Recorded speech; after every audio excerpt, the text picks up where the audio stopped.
कोमदी की माता जी।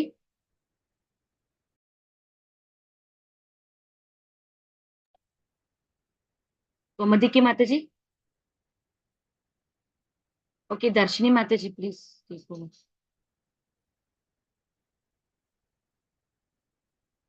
दर्शनी माता जी, were you all able to hear me?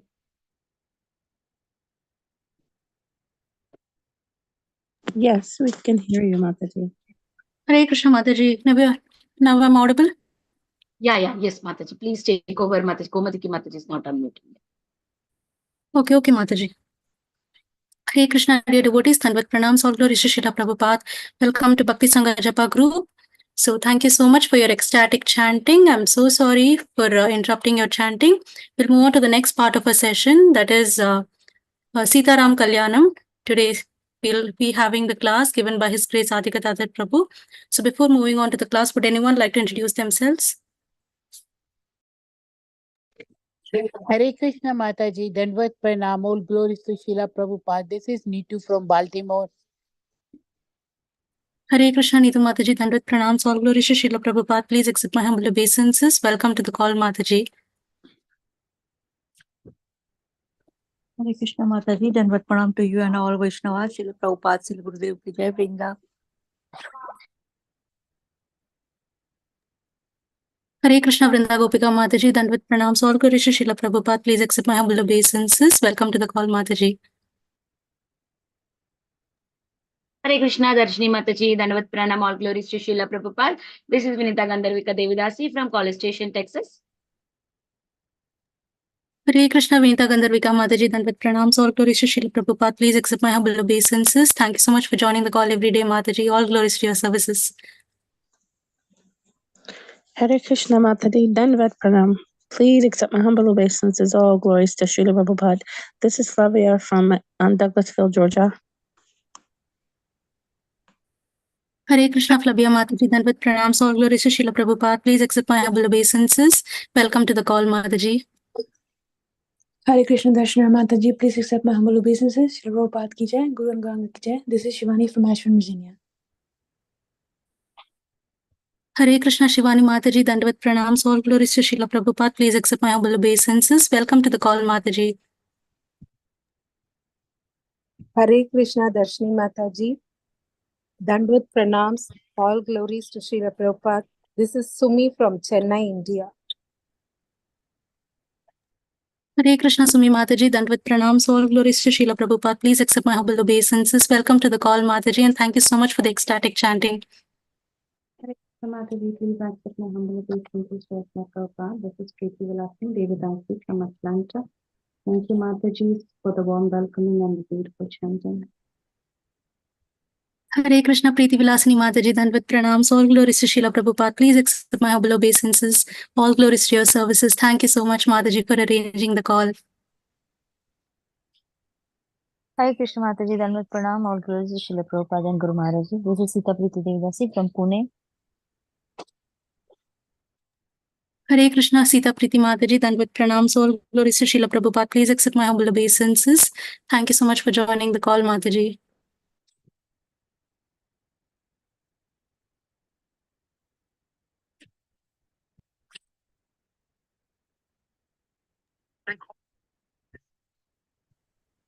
Hare Krishna, dear devotees, Dandvat Pranams, all glories to Srila Prabhupada. Please accept my humble obeisances. Welcome to Bhakti Sangha Japa group.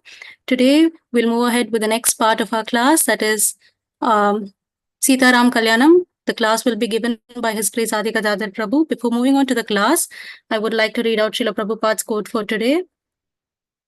Whatever Krishna said, that is good, and everything else is bad. Bas. Our confusion is finished. Bhubaneswar, January 23rd, 1977. Srila Prabhupada ki Jai. Hare Krishna, dear devotees, I welcome all of you once again to our call on Sita Ram Kalyanam today. The class will be given by His Grace Adi Gadadhar Prabhuji. Hare Krishna Prabhuji, Dandvat Pranams, all glories to Srila Prabhupada. Please accept my humble obeisances. Thank you so much for coming and presiding over the call, Prabhuji. I now hand over the call to you. Hare Krishna. Thank you very much, Darshini Mataji. It's my good fortune that I have been given this opportunity to speak on Shri Sita Kalyanam from Sri Valmiki Ramayana during this auspicious week, where in Sri Ayodhya Dham, Sri Ram Mandir has been established and the Prana Pratisthapana of Sri Ram has taken place in Sri Dham Ayodhya. So, in honor of this historic holy event on Bhakti Sangha Japa group, we are having entire week of Ram Katha. So let us begin with our Mangalacharan prayers. Om Ajnanatimirandhasya Jnananjanashalakaya Chakshurunmilitam Yena Tasmai Shri Gurave Namaha. Shri Chaitanya Manobhishtam Sthapitam Yena Bhutale Swayam Rupa Kadamhayam Dadati Swapadantikam.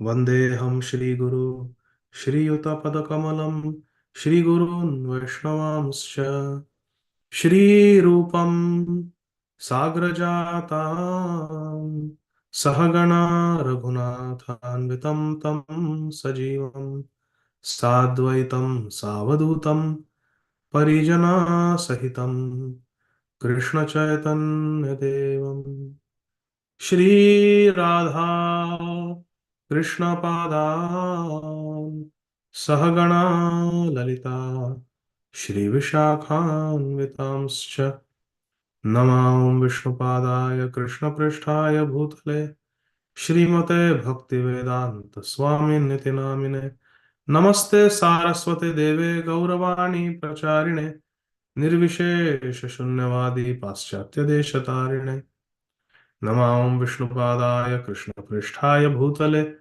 Shrimate Bhakti Siddhanta Saraswati iti Namine Shri Varshabhanavi Devi Daitaya Kripabdhaye Krishna Sambandha Vidnyana Daine Prabhave Namaha.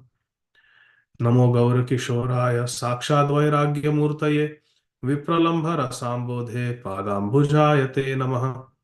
Namo Bhakti Vinodaya Satchidananda Namine Gaura Shakti Swarupaya Rupanuga Varayate Gauravirbhava Bhumestvam Nirdeshta Sajjana Priya Vaishnava Sarvabhauma Shri Jagannathayate Namaha. Vancha Kalpatarubhyascha Kripa Sindhubhya Evacha Patitanam Pavanebhyo Vaishnavebhyo Namo Namaha. Namo Mahavadanyaya Krishna Prema Pradayate Krishnaya Krishna Chaitanya Namne Gaura Tvise Namaha.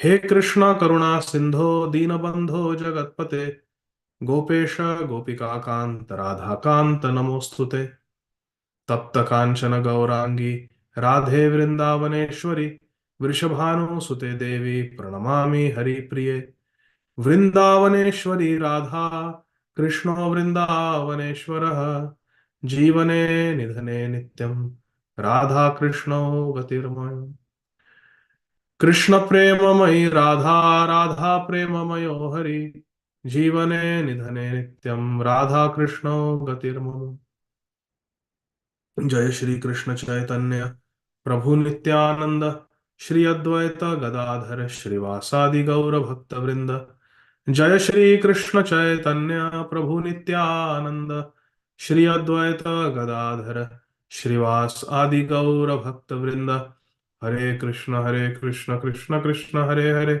Hare Ram Ram Ram Hare Hare Hare Krishna Krishna Krishna Hare Hare Hare Ram Ram Ram Hare Hare Hare Krishna Krishna Krishna Hare Hare Hare Ram Ram Ram Hare Hare Hare Krishna Krishna Krishna Hare Hare Hare Ram Ram Ram Hare Hare Hare Krishna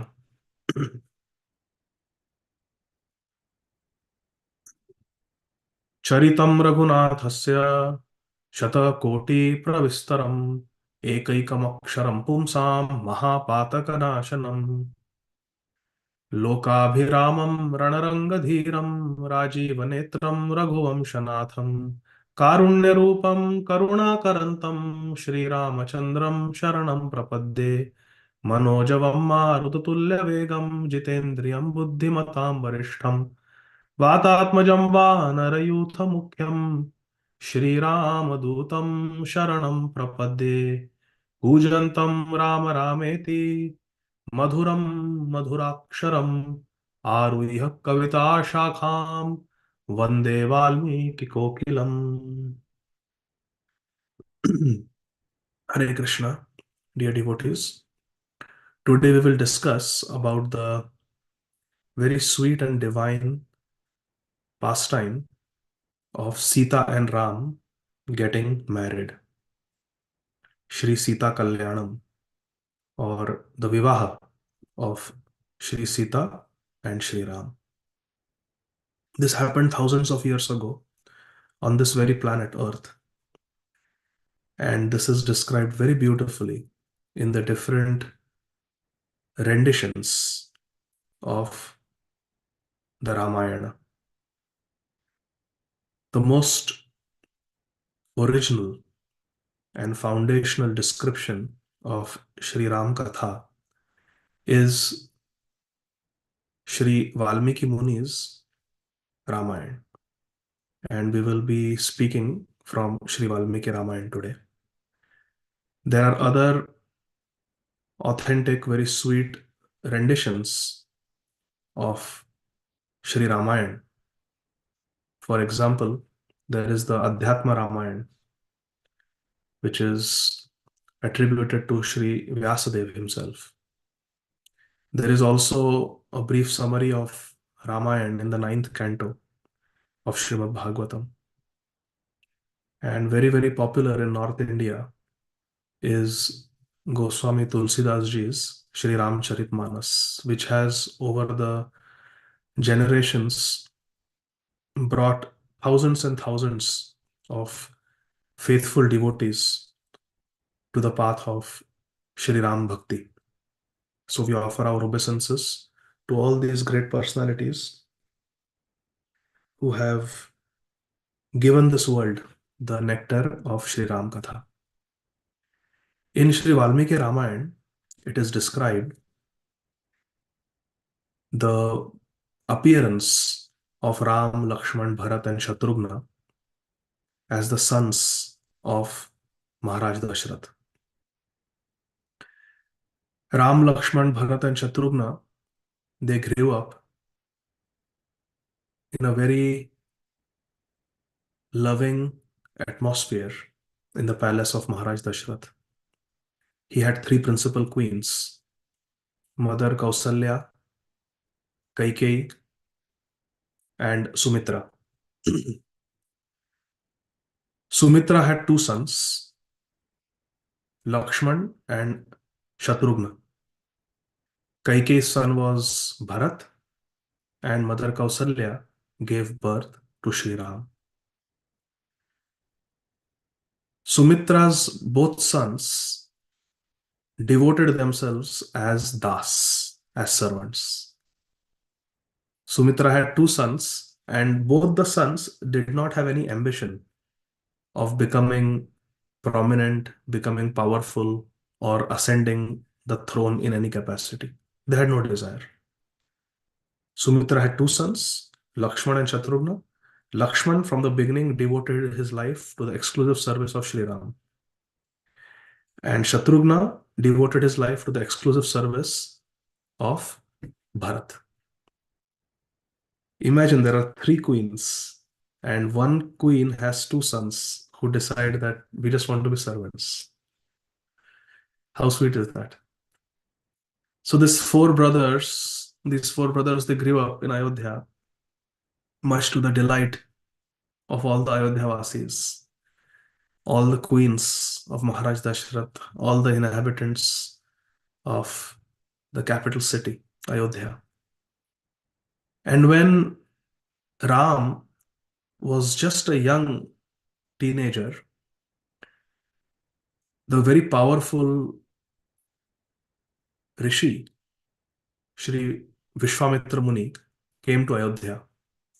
And Maharaj Dasaratha And Vasishtha Muni received him with great reverence and respect. And we know Vishwamitra Muni presented to Maharaj Dasaratha that there are demons who are disturbing his performance of yajna. And in Treta Yuga, where this Ram Leela is manifesting in this world, the Yuga Dharma in Treta Yuga is yajna, performing elaborate yajnas, fire sacrifices. And these demons were coming and creating many impediments in the execution of bhajan. In today's world, we can imagine if someone, as soon as we start Nam Sankirtan, if someone comes and breaks the mridanga, takes away the sound system, takes away the kartals, disrupts Sankirtan, how we will feel? Like that Vishwamitra Muni was feeling, because the Yuga Dharma was yajna, karma. So he sought help from the king, Maharaj Dasaratha. And he said, give your son Ram to me. He is quite competent to destroy these demons. And Dasharatha Maharaj said, I will come with you. I will take my whole army with me and we will all come. The whole army will come. But Ram is just a small boy. He's just a young prince. How can he fight with those terrible demons? At that time, Vasishtha Muni reminded Maharaj Dasaratha that actually Vishwamitra Muni is quite capable of dealing with the demons himself. With one mantra ucharan, he can kill all those demons. But he does not want to get angry. He does not want to lose his Brahmatej, his Brahminical power, by uttering curses at demons. Anyway, as a Brahmana, it is not his responsibility to fight the demons. It is your responsibility, Maharaj Dasaratha. And Vishwamitra Muni is a very great sadhu, very great rishi. He knows past, present, and future by the mercy of Lord Brahma. Therefore, you should not hesitate to give him in charity whatever he's asking. For a few days, he wants to take Ram, let him take. He's quite competent to protect our Ram. So then Maharaj Dasaratha gave Ram, and it went without saying that Lakshmana accompanied. Because remember, Lakshmana had dedicated his life to day and night serving Ram, just as Shatrughna had dedicated his life day and night to serve Bharat. Therefore, it is said by our acharyas that Ram is the Supreme Personality of Godhead, and the other three brothers, Lakshman, Bharat, and Shatrughna, are also the Supreme Personality of Godhead. They are also Vishnu Murtis. However, all three of them are in Dasya Bhav. They are in the mood of being assistants, being servants to Sri Ram, who is Purna Purushottam. Lord Rama Chandra is not some partial incarnation. He is the Supreme Personality of Godhead. Lord Rama Chandra, very unique. He is the Supreme Personality of Godhead. Our acharyas have said that there are three forms of the Supreme Lord mentioned in Srimad Bhagavatam who are most important. Shri Krishna Chandra, Krishnastu Bhagwana Swayam, he is the original Supreme Personality of Godhead, and Lord Ramachandra and Lord Narasimha Dev. These three forms are most important forms of the Supreme Personality of Godhead. And Sri Chaitanya Mahaprabhu is not mentioned because he is a Channa avatar and he's Krishna himself. Jai Gaura Sei Krishna, Sei Jagannath. So these three incarnations, according to our acharyas, are most important for us to worship. Lord Shri Krishna, Shri Dasarathi Ram, and Shri Narasimha Dev. So in this way, Dasharath Maharaj gave consent and he handed over Ram along with Lakshman to Vishwamitra Muni. And our acharyas have said that these three incarnations, Lakshman, Bharat, and Shatrughna, because they are in the mood, they have the Dasya Bhav, they have the mood of a servant. Lakshman is most glorious because he was always 24/7 engaged in the service, direct service, personal service of Lord Ram. So Lakshman has a very exalted position. Although he is a Supreme Lord, he has taken the position of being a servant of Lord Ramachandra. But our acharyas say that the position of Bharat is higher than that of Lakshman. because Lakshman performed direct service to the Supreme Lord Sri Ram. However, Bharat took the position of being a servant of Ram, but in Vipralambha. Lakshman always was with Ram, but to serve in separation is the higher principle. Serving when we are with the Lord is quite natural and not very difficult, because when the Savior Vigraha is there, the worshipable Lord is there, then the Sevak Bhav naturally comes. It is said, out of sight is out of mind. And therefore, when one stays away from the Lord because of unavoidable circumstances, and still one is completely devoted, that is the real test of one's devotion. That is the kasauti. If we can maintain that vigor even when there is separation. And this was the test that all of Srila Prabhupada's disciples went through. Imagine, many of them got initiated 2, 3, 5 years before Srila Prabhupada's disappearance. Think about ourselves. We had no idea of Krishna consciousness. We come from a different culture, born in some Western country. Suddenly we meet a sadhu from a different country who wears different clothes, has a completely different lifestyle, spiritual lifestyle, different accent, and we are touched by his words, by the philosophy, by his divine character, and we take initiation. We surrender to our spiritual master. And within few years, 2, 3 years, he's gone from our material vision. How do we carry on? And we are just in our 20s or 30s. And we gave up our career, we gave up our families, we became brahmacharis and joined the temple. And now suddenly the spiritual master for whom we were doing all this is gone. Hare Krishna. Never again we can sit in his Bhagavatam class. Never again we can go with him for morning walk. No new book will ever be published. Prabhupada is gone from the material vision. How do we carry on? How do these young boys and girls carry on in their 20s and 30s for the rest of their life? And to make matters worse, there were so many problems after Srila Prabhupada left.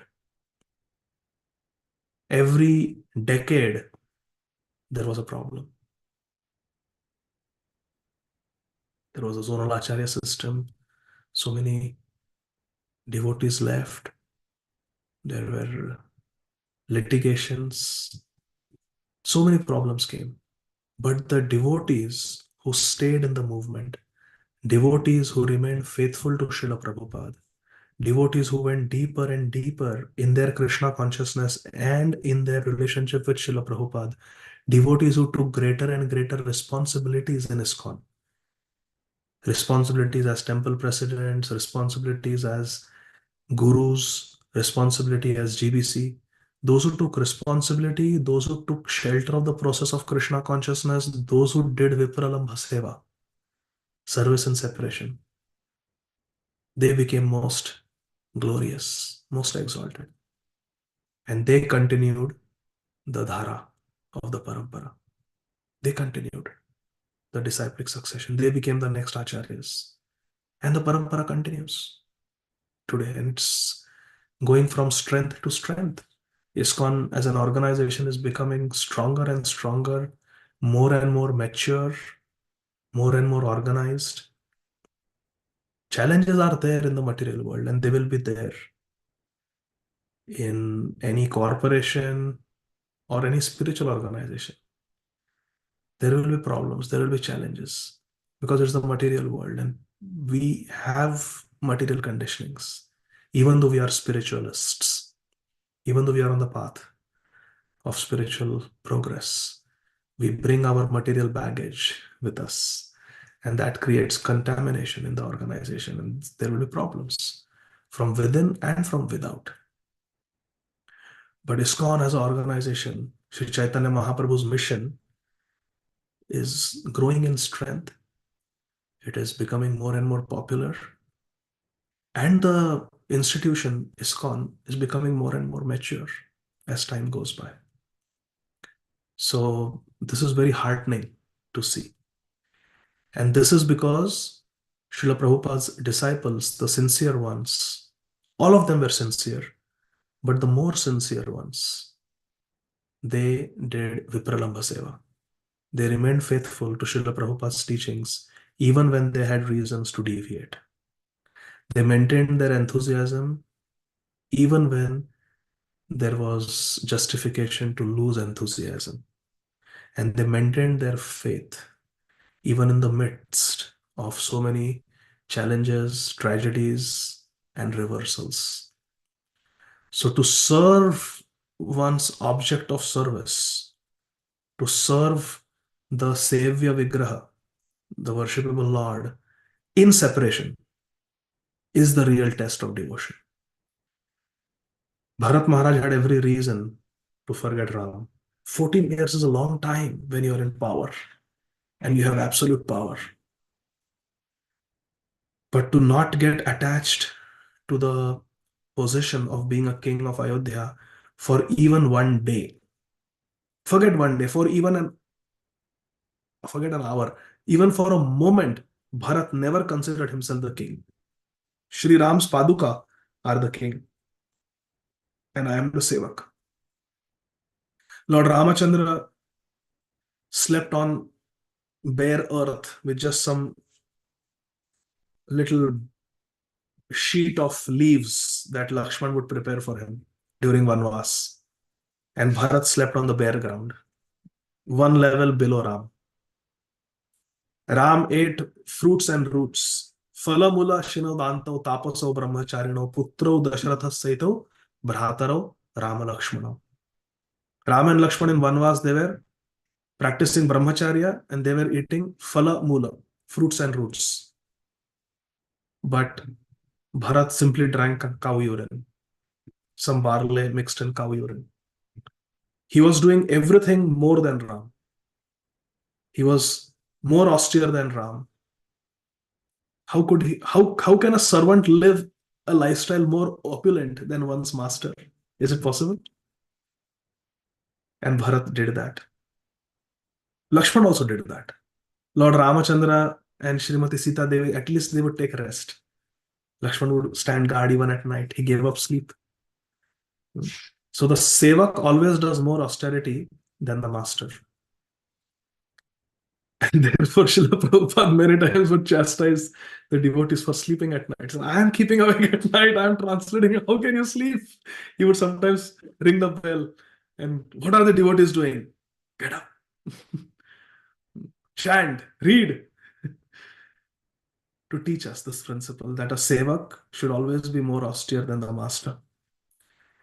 So Bharat's position in terms of rasa, our acharyas have opined, is superior to that of Lakshman. Lakshman is most glorious, but Bharat is even more glorious because he did Vipralambha Seva. Lakshman did Seva in union, Bharat did Seva most of his life in separation. And our acharyas have said that the position of Shatrughna is the topmost. Even though his name comes last, always, Ram, Lakshman, Bharat, Shatrughna, but Shatrughna's position is most exalted. Shatrughna means one who kills the enemy. Shatru means enemy, Dhna means to kill. Shatrughna means one who kills the enemy. And what is the enemy? The enemy is Pratishtha. And Shatrughna really killed this enemy because he was servant of the servant. Both the other brothers, Lakshman and Bharat, were servants. Ram is God. Bharat and Lakshman are servants. But Shatrughna is the only one who is Dasanudas.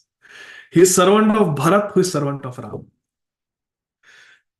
Aham hare tava padaika mula dasanudaso bhavitami bhuya manah smareta supater gunamste grinitava karma karotu kaya. Srimad Bhagavatam teaches us, 6th canto. Our Vritrasur Maharaj gives us this very beautiful prayer, which Sri Chaitanya Mahaprabhu expanded upon.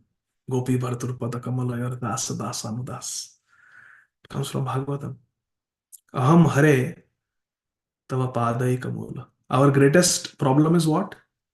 Aham. Ahankar. Karta aham iti manyate. Ahankar vimodhatma. We consider ourselves very great. We consider ourselves the doer. Janasya mohoyam aham mameti. This aham, ahankar, instead of doing Krishna Jai Jaikar, we do ahankar. Is the greatest enemy for a sadhak. All the other anarthas like lust, anger, greed, they rest on the foundation of ahankar. If there is no ahankar, there is no lust. Lust means I want to enjoy. Who? Who is the I? That is ahankar. I want more is greed. But if there is no ahankar, there is no greed. Ahankar means I am this material body and I want to enjoy with this material body. This is the foundation of all other sins, all other ahankars. Lust, anger, greed cannot exist. Envy cannot exist if there is no ahankar. So the most difficult anartha to overcome is ahankar. It is not envy or lust. Ahankar. It is the foundation. It is the father of all vices. Ahankar. And therefore, Sri Vritrasur Maharaj teaches us aham. He begins the prayers, his 4 prayers, Chatushloki of the 6th canto. He begins with aham. Aham. Are you कैसी prayer? You are starting only with aham? No. To destroy aham means to destroy the false ego means to be established in true ego. And what is a true ego? Jivera Swarup hai Krishnera Nityadas. But in the Gaudiya Sampradaya, it is Krishnera Daser Anudas. Therefore, Sri Vritrasur Maharaj teaches us that aham is the false ego. To make it true ego, when will I become? Aham Hare, oh Hari, I want to become the servant of the servant, Padaika Mula, of your 2 lotus feet. I want to become the servant of the servant. Bhavita Bhu means when will I become? He's praying. Oh Hari, when will I become the servant of your lotus feet? When will Manas Smare Tasu Pater Gunamste? Oh Radhapati, oh Gopinath, oh Vrajpati, Krishna. When will I, with my mind, remember you, think of you all the time? Manah smare tasu pater gunamste. And grinita vak, with my voice, when will I chant your names, your qualities? Grinita vak and karma karotu kaya. With my kaya, with my body, when will I do your work? When will I serve you? In the mood of dasanudasu. Aham hare tava padaikam dasanudasu. So therefore, Shatrughna is the greatest because he is dasanudas, Hari dasanudas. So Ram and Lakshman were taken by Shri Vishwamitra Muni, and the beautiful pastime took place where Lord Rama Chandra killed and punished the demons, creating havoc in the Yajna-shala of Shri Vishwamitra Muni and his followers. Thereafter, Shri Vishwamitra Muni took Ram and Lakshman northeast. They first from Ayodhya traveled north, and then they went northeast towards Mithila, where the king of Mithila was Sri Janak Maharaj. They took Ram and Lakshman over there, and they had to cross the Ganga. So one evening, they reached the banks of Ganga when the sun was still shining.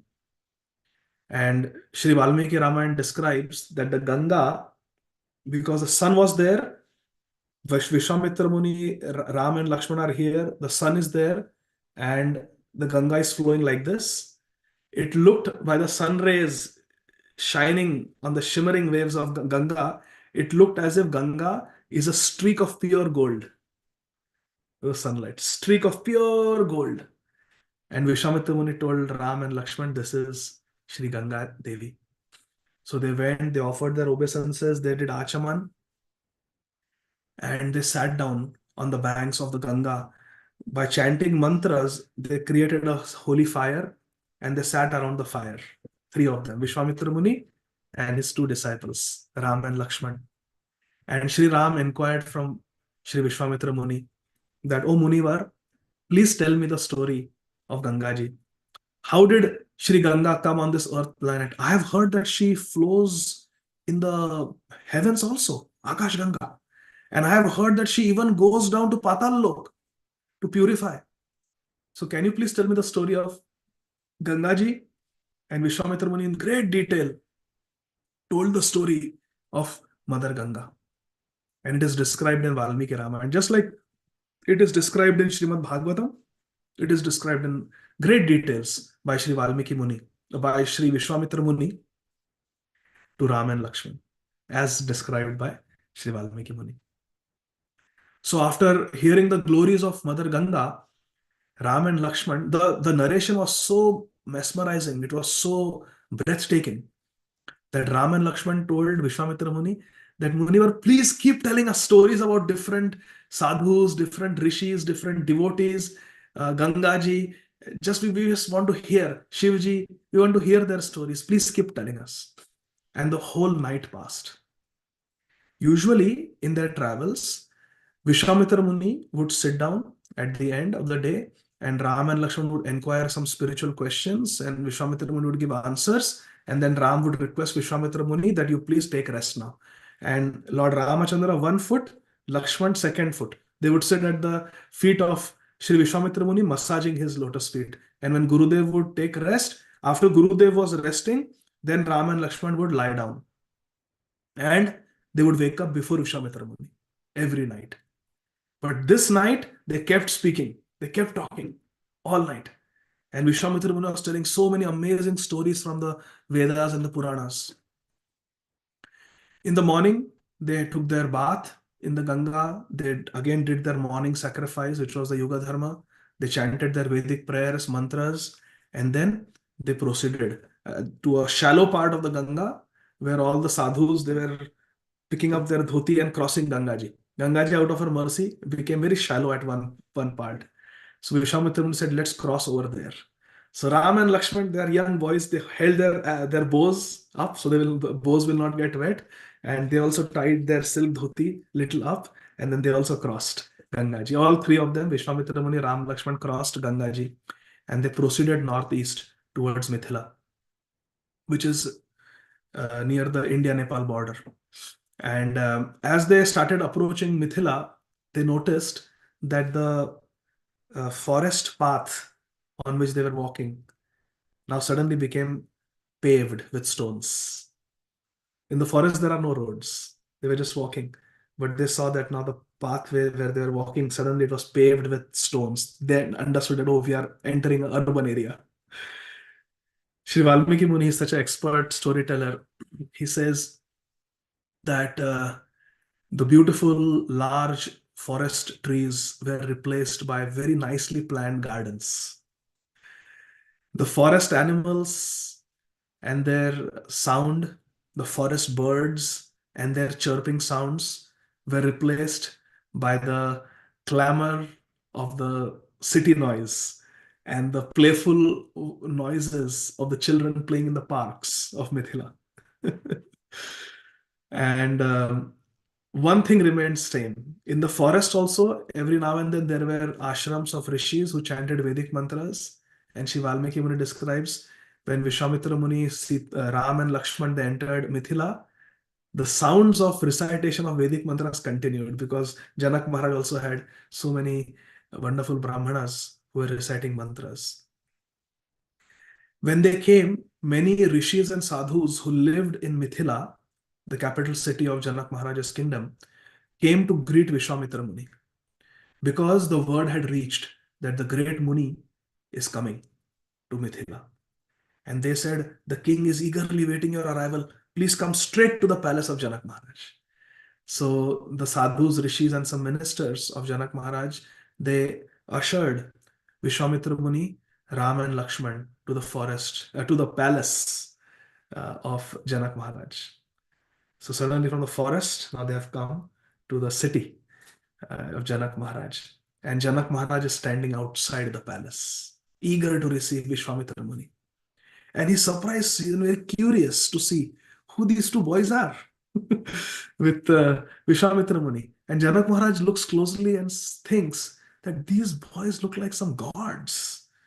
They are dressed like they are some Kshatriya princes, but they have the effulgence of the gods. I wonder who they are. and they look very grave and very powerful, yet very gentle, very well behaved, and very obedient to their guru. So Janak Maharaj was thinking like this as he welcomed Vishwamitra Muni inside the palace. Vishwamitra Muni was given the throne to sit on, the golden throne.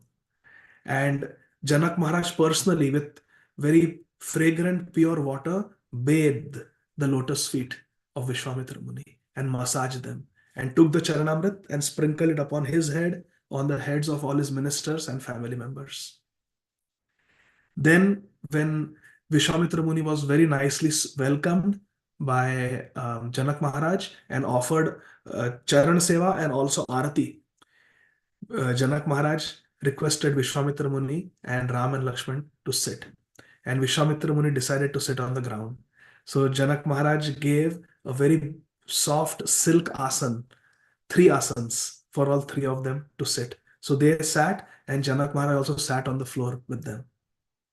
Then there were very low tables made of pure ivory. And 3 tables were placed in front of Vishwamitra Muni, Ram and Lakshman. Because they were sitting on the ground, they were low tables. On them, golden plates were placed.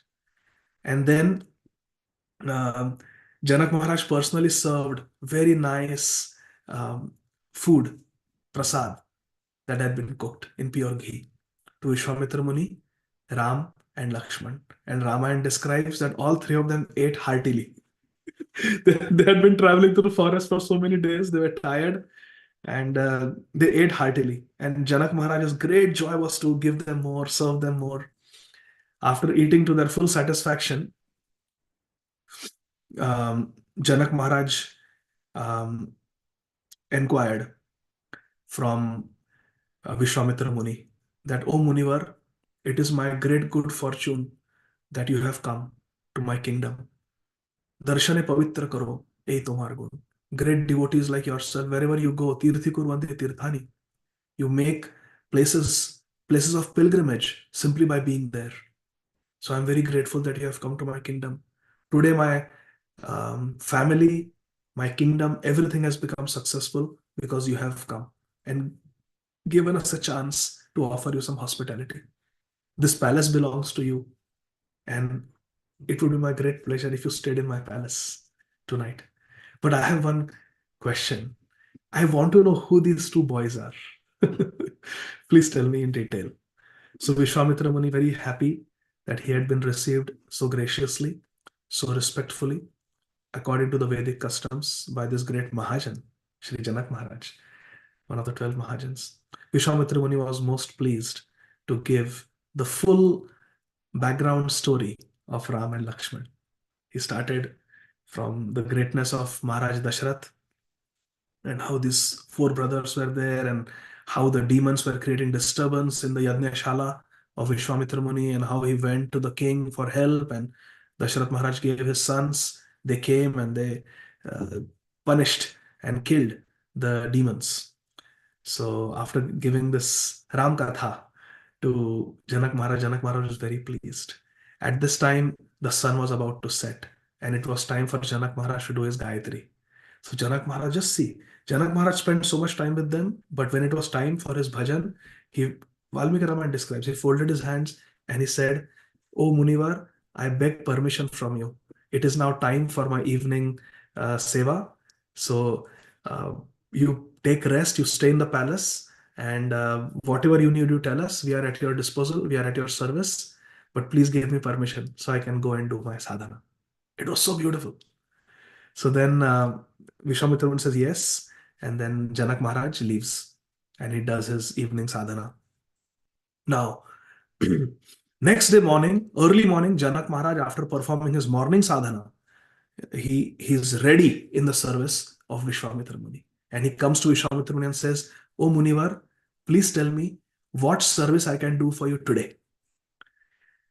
So when Janak Maharaj says like this to Vishwamitra Muni says, "We would like to see the bow of Lord Shiva that you keep in your palace." So what happened was, when Ram and Lakshman were walking into Janakpuri with Vishwamitra Muni, the citizens of Janakpuri saw Ram. And as soon as they saw Ram, they had such pure hearts that they said that our Sita ji, our Janaki, must marry this Ram only. And they were praying loudly that, "Oh Ram, you be the one to lift that famous bow. Oh Ram, you be the one to string that famous bow. Oh Ram, you be the one to fulfill the criteria that Janak Maharaj has set for someone to become Sita's husband." So they had heard all this.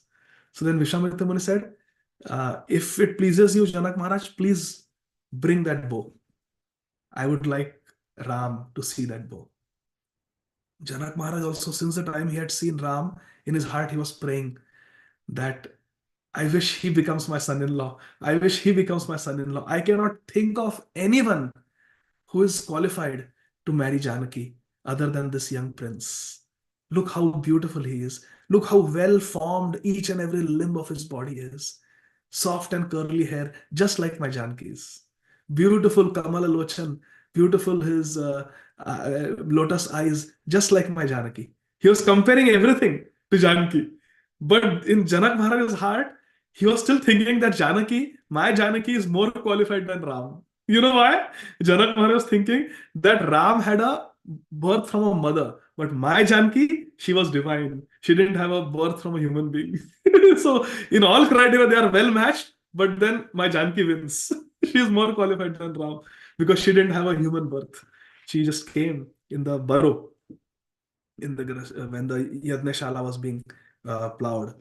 So this was Janak Maharaj's fatherly heart. Similarly, we Gaudiya Vaishnavas, we know we know that just like Ram and Sita, our Radha and Krishna are well matched. They are made for each other. But still, हमारी माई Shama Ji ko Raj. Our Shama Ji is superior to Sham, and she rules. We say Radha Rani, Srimati Radha Rani. We don't say Krishna Raja. Radha Rani. She is the queen. Srimati Radha Rani, always we say. So we are always Pakshapati. Srila Bhaktivinoda Thakur says, "Ami sada Radha Pakshapati." He declares, "I am always in favor of Radha Rani." If I have to choose between Radha and Krishna, I will always go for my Radha Rani. That is the mood of the Manjaris. So similarly, Janak Maharaj also was thinking in his heart that my Sita ji is more qualified than Ram, but Ram is as good as it gets. I would have him as my son-in-law. So Janak Maharaj said, "My dear Vishwamitra Muni, I'll be most pleased to bring the bow to you so you can show it to Ram. But before that, let me tell you the history of this bow. This bow is no ordinary bow. Many millennia ago, when Prajapati Daksha was doing the yajna, there was a quarrel with Lord Shiva, and Lord Shiva was insulted. And to teach the devatas, to teach the demigods a good lesson, Shivji manifested this bow. It was specially built by Vishwakarma, this bow, and it was Lord Shiva's personal bow.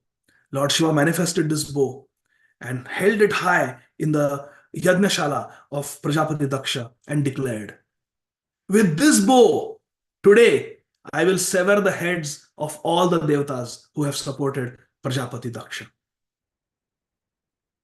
Please come and fight with me." He challenged all the devatas.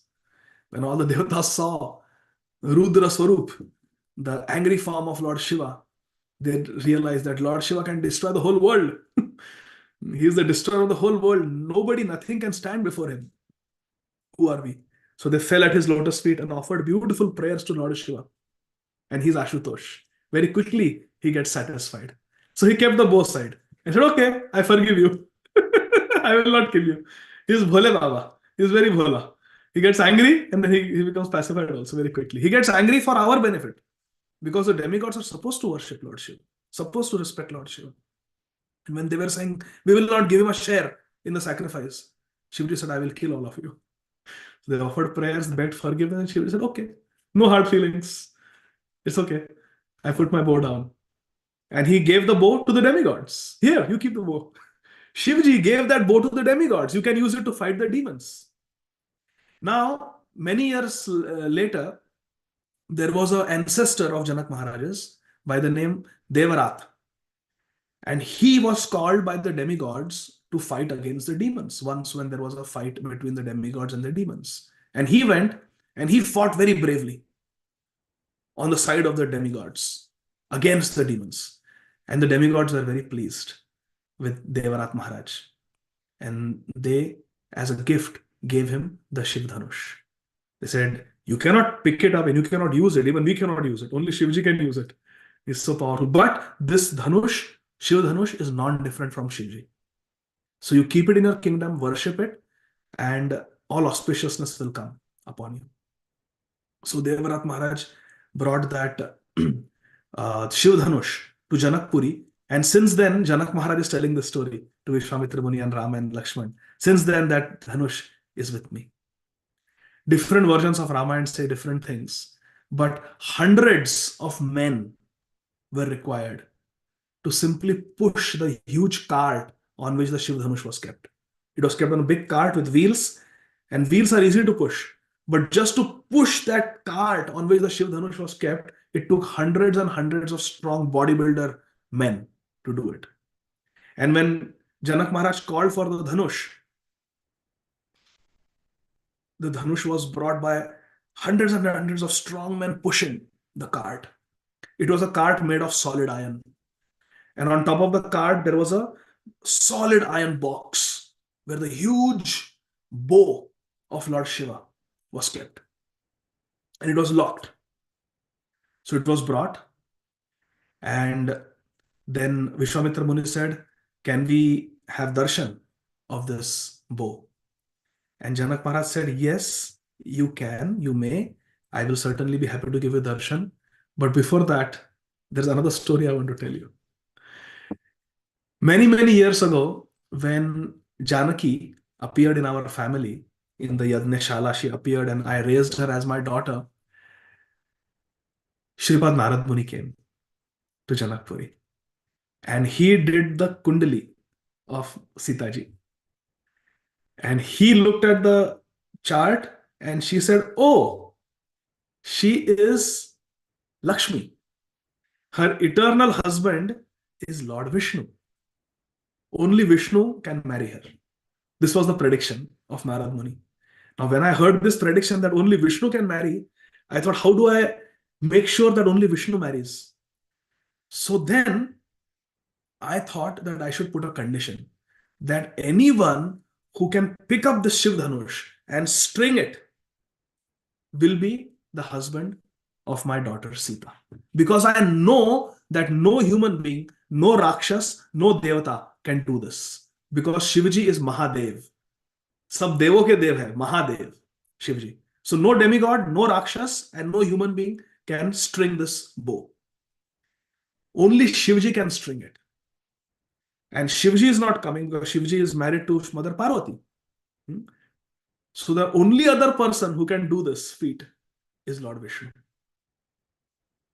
And therefore I made the condition that anybody who can lift up this bow and string it will be the husband of my daughter Sita. Since then, Vishwamitra Muni, many kings, many young princes, they came and they wanted to marry Sita, attracted by her beauty and her good qualities. Although they have never seen Sita. I have never let Sita go out in public. But simply by hearing about her good qualities and her beauty, they came here hoping that they could marry her. I have to tell you, Vishwamitra Muni, what to speak of picking up the bow, they could not even bear to look at the bow. This bow, I keep it in this iron box, closed, locked, because it has a glaring effulgence. And ordinary people cannot even bear to look at it. Some have been able to look at it, but they could not touch it. And those of them who have been able to touch it have not been able to move it even 1 inch, let alone lifting it and then stringing it. So my Sita ji is still waiting for her husband to come and do this feat. I give all my blessings to Ram, Janak Maharaj is saying. I give all my blessings to Sri Ram, that may he be successful. And then he gave indication to the servants to open the lid of the iron box. A huge box it was. As they opened it, golden effulgence came from that box. Very bright, almost like a sun.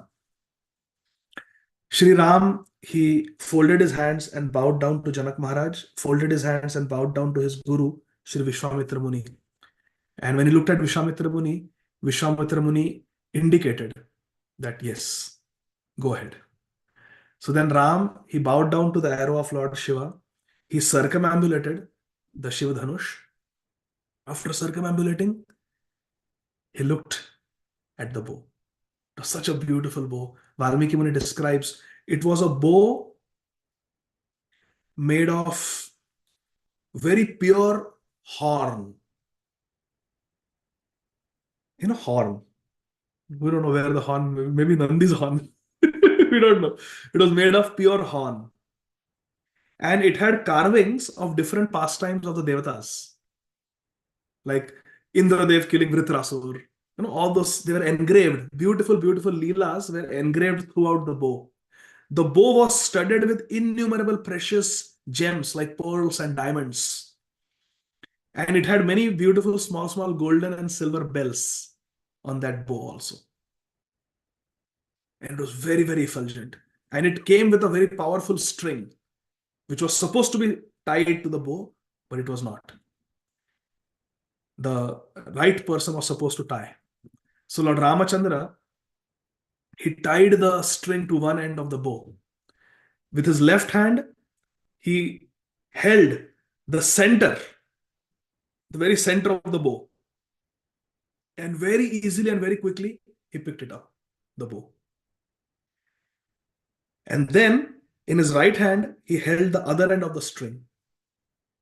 And then he grabbed the top part of the bow and bent it down and strung it. He tied the bow. And then again he held the bow in the center and picked it up. And then he looked at Vishwamitra Muni and said, can I test it by pulling the string? So till now, what Lord Ramachandra did was equal to Lord Shiva. Because Shivji could string the bow and Lord Ram also strung the bow. But Vishnu is greater than Shiva. And Shivji feels great happiness when he hears this. Aradhananam sarvesham Vishnu aradhana param. Vaishnavanam yatha shambhu. So Lord Ramchandra is holding the bow. Vishwamitra Muni gives permission that yes, you can twang it. So Lord Ramachandra holds the string of the bow and pulls it in a semicircle. And right in the middle where Ram had held the bow breaks. Now by doing this, Lord Ramachandra surpassed Lord Shiva. Lifting up the bow and stringing it is equal to Shiva. But to break it in just one pull, that was only Lord Vishnu can do. So he did that and thereby established that he is Lord Vishnu. He is the Supreme Lord. Lord Ramachandra is the Supreme Lord. Now the great tumultuous sound that happened when the Shiv Dhanush broke into two pieces, it made everyone lose their consciousness. Except Vishwamitra Muni and Janak Maharaj. Everybody else, all the ministers, all the soldiers, they all lost their consciousness and they fell down, unconscious. It is said that Sita ji was watching all this from the balcony. Of course, nothing happened to Sita ji, but she was holding the Varamala. She was holding the marriage garland in her hand, praying that Ram is able to accomplish this feat of stringing the Shiv Dhanush. And as Valmiki Muni describes, as Ram had lifted the bow out of the box, Sita ji was having palpitations in anticipation. Now what? Now what will happen? I hope he doesn't drop the bow. I hope he's successful in bending the bow and tying the string. She was praying and praying and praying. Her hands were trembling and her heart was palpitating in anticipation and in joy. And as soon as Lord Ramachandra broke the bow, Sita ji was unable to contain her ecstasy. And she erupted in joy, but nobody saw because everyone else had fainted. And Lord Ramachandra, very respectfully, he placed the bow back in the box. and offered his obeisances again. There was no pride in Lord Ramachandra. Very respectfully kept the bow back inside and folded his hands.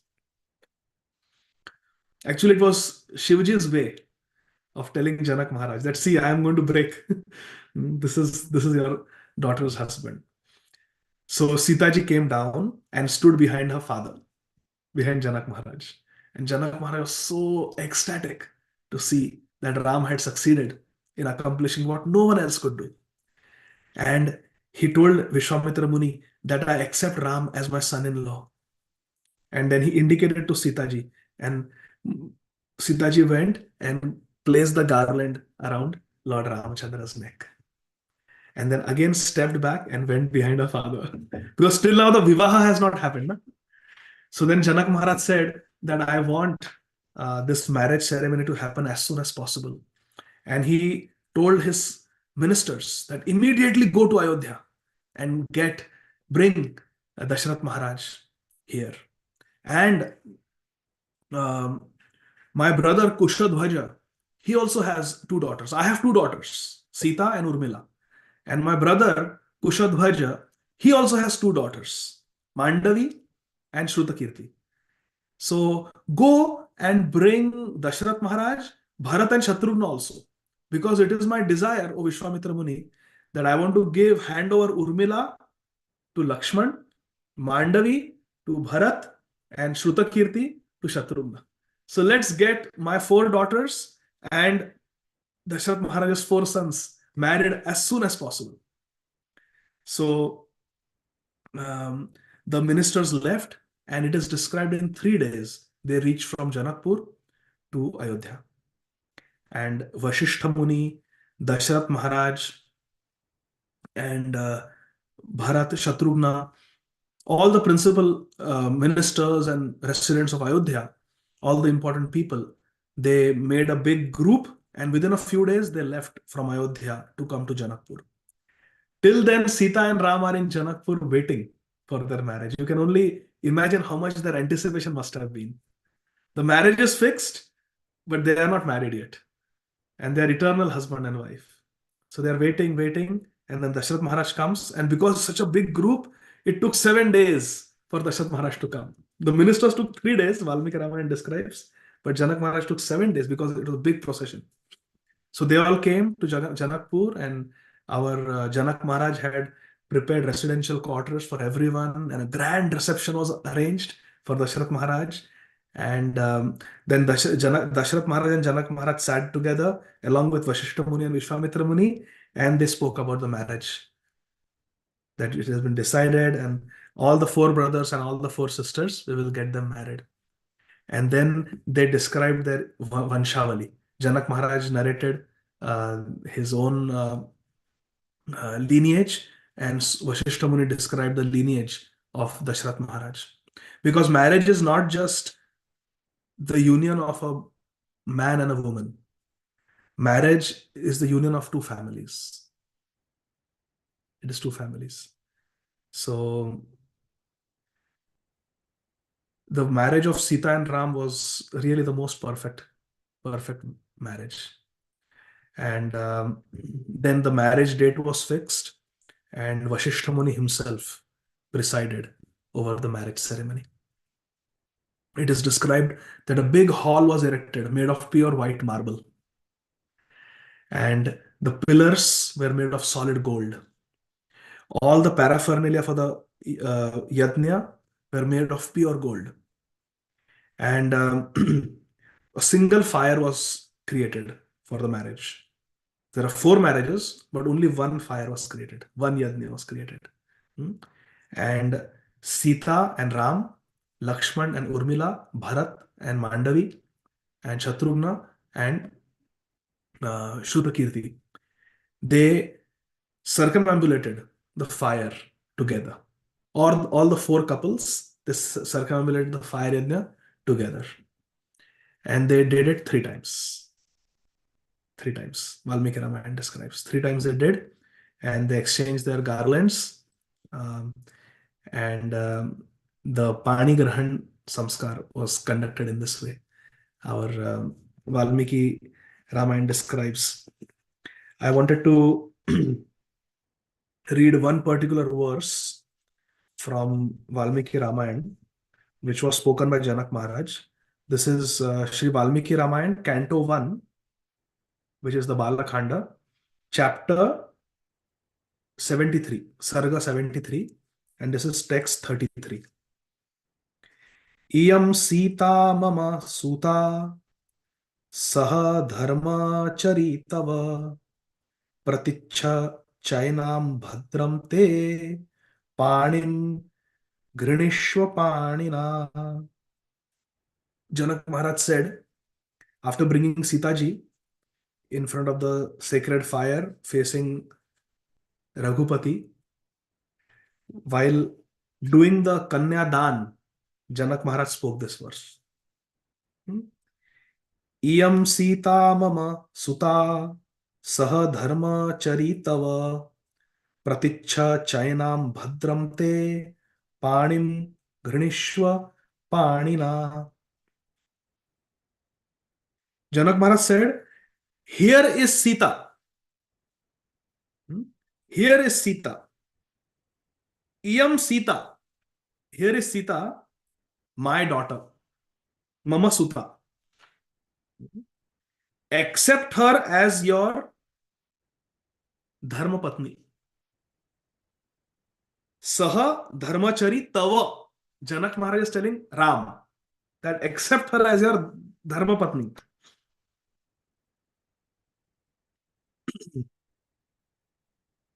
Praticha Chainam Bhadramte.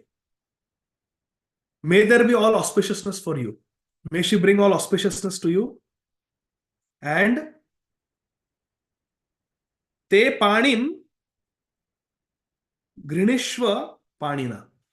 With your hand, you hold her hand. Janak Maharaj is saying. So, our Shri Sampradaya Acharya, Shri Govindaraj, in the line of Shripad Ramanujacharya, has written a tika on this verse. He goes into ecstasy reading this verse. So he has written a very beautiful tika. I would like to read a few points from that commentary of Shri Govindaraj of the Shri Sampradaya on this particular verse. Very important verse. Shri Valmiki Ramayana 1.73.33. In this verse, our Janak Maharaj points out that my daughter Sita, Mama Suta, is worthy of being accepting in terms of her beauty, her noble birth, and so on. So please accept her. This is the straight meaning. Now, here Shri Govindaraj Maharaj, he points out that Iyam Sita, here is Sita. By saying this, Janak Maharaj is drawing Shri Ram's attention that look at Sita. Here is Sita. She is so young, she is so beautiful, and she is so chaste, and she has got so many wonderful qualities. She is Sarva Guna Sampanna, my daughter. Iyam Sita, here she is. So then, if Ram says, so Shri Govindaraj has given a conversation between Ram and Janak Maharaj here. So Janak Maharaj says, Iyam Sita, here is Sita, the abode of all good qualities. So Ram says, okay, good qualities are okay, important, but good qualities are not everything. I want someone, because it's not just a marriage between me and her, it's a marriage between two families, two dynasties. So I want someone who also has a very noble birth. Someone who is born in a Mahajan family. So Janak Maharaj says, Mama Suta, she is my daughter. She comes in my family. I am a Mahajan. So she has a very noble birth also. Then,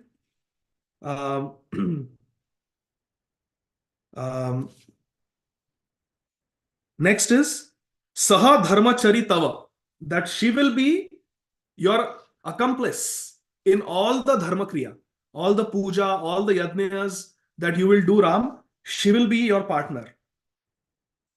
So by this, Janak Maharaj is indicating to Ram, Ram, I know that your father Dasaratha was not getting any children.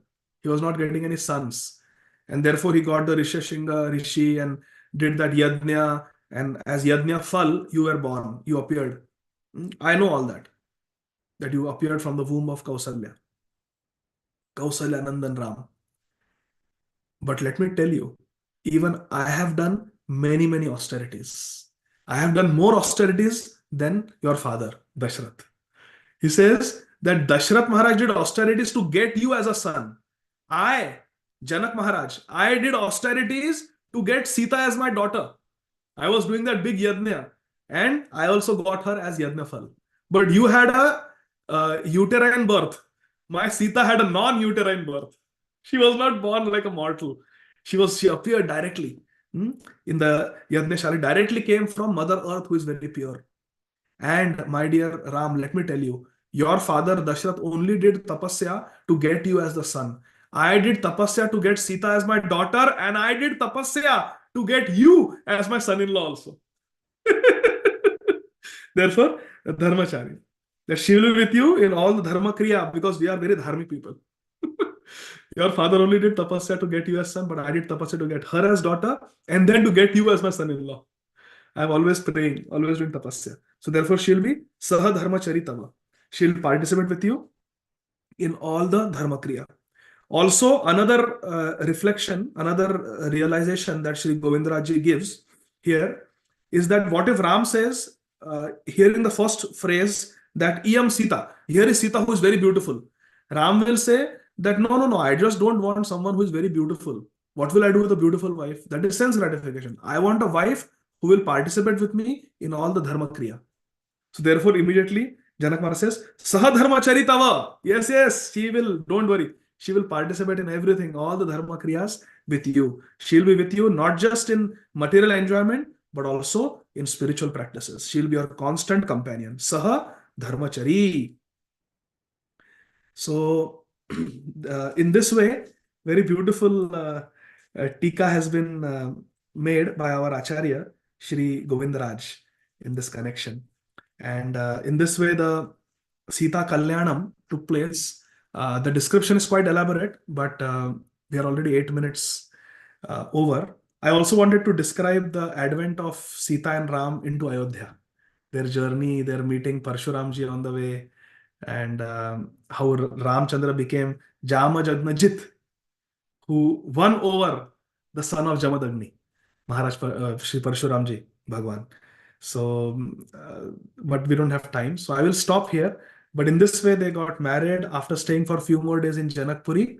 Then with a big procession, Dashrath Maharaj, at the head, he took all his 4 sons with their newly wedded 4 wives to Ayodhya, their home, their new home. And as soon as the Vivaha took place, Sita Ram Vivaha took place, our Vishwamitra Muni, he immediately got up and left for the Himalayas. He went to the Himalayas. He didn't stay for any sense gratification. He came to assist in the Leela. He came to bring Sita Ram together. He had done that, and he left. Also, before he left, Shatadhana was one of the priests in the palace of Sri Janak Maharaj. And he came, and when Vishwamitra Muni, Ram and Lakshman were sitting, he started describing the story of Vishwamitra Muni. Because Vishwamitra Muni had narrated so many stories to Ram and Lakshman in their travels. But no one had narrated the story, the history of Vishwamitra Muni to Ram and Lakshman. So that was done by the priest of Janak Maharaj, Shatadham. He described the entire history of Sri Vishwamitra Muni and said that actually I am also a student of Vishwamitra Muni. I have stayed in his ashram long ago. So for thousands of years he did tapasya, and he's a very great rishi. And Valmiki Muni describes that when Shatadhana was describing the glories of Vishwamitra Muni in his presence to Ram and Lakshman, Vishwamitra Muni's eyes were closed and he was constantly meditating on Sri Ram. So that is what we should do. If sometimes it is unavoidable, some devotees glorifying us, some devotees appreciating and praising us in order to encourage us, then we should simply think of our Ishtadev. our Gurudev, and offer everything to him. Valmiki Ramayana describes Vishwamitra Muni sat with eyes closed, uninterrupted meditation on the Supreme Lord as his story was being narrated to Ram and Lakshman. So I found that extremely sweet. Also, there was something very sweet in Parshuram Leela also. We are not describing the whole Leela, but one point I don't want to end the class without mentioning this point. We know how Lord Ramachandra, he took away the bow from Parshuram. Parshuram came, when he heard the breaking of the bow of Shivji, his meditation on Mahendra mountain broke and he came in anger. So he, in his one hand, right hand, he was holding the axe, Parasha. In his left hand, he was holding Vishnu Dhanush. And on his back, he had the quiver of divine arrows. So he came, stopped the procession of Dasaratha Maharaj on their way to Ayodhya. And he said, Ram, in my meditation, I came to know that you broke the Shiva Dhanush. How can I tolerate this? You Kshatriyas, you will never improve. 21 times I have annihilated you all. But you have the audacity to break Mahadev's Dhanush, being a human being, Kshatriya? Okay. You like to break arrows. You like to break bows. Here, I got a bow for you. This is Vishnu Dhanush. It is stronger and more powerful than the Shiv Dhanush that you broke. That Shiv Dhanush was kept in that box for many, many centuries. Maybe it had become weak. But this is Vishnu Dhanush. This was also built by the same person who built the Shiv Dhanush, Vishwakarma. This bow also is made by Vishwakarma. And it has been used by Lord Vishnu himself. So I want you to string this bow and show me. If you are able to string this bow, Ram, then this Ram and this Ram will fight. But before I accept you as a fighter to contest, duel against me, I want to see your power. You string this Vishnu Dhanush first. Then we will fight. Lord Ramchandra said, when I used to play in the lap of my mother, Kausalya, she used to tell me your stories. I've heard your stories. Ram is so charming. He's telling Parashurama, as a child, I grew up hearing your glories, your stories. So I'm very happy to meet you today, O great sage, son of Jamadagni. If it is your desire that I should string this bow, then here, give it to me. And Ram took that Vishnu Dhanush, strung it, took a celestial arrow from Parashurama, from his quiver, put it on the bow and pulled it all the way in a semicircle. And then told Parashuram, Parashuram, I have put this arrow on this Vishnu Dhanush, on this bow. Tell me where I should release it. Because you are my elder, I dare not point it at you. But tell me where I should release this arrow now. You wanted to string. I strung it, I put the arrow and I pulled it all the way. Tell me where I should release it. At that point, Parashuramji understood that this is my Supreme Lord. I am just a Shakti Avesh avatar. But the Shakti is coming from him. He's Shaktiman. He is my Lord. And Parshuram offers beautiful prayers to Lord Ramachandra.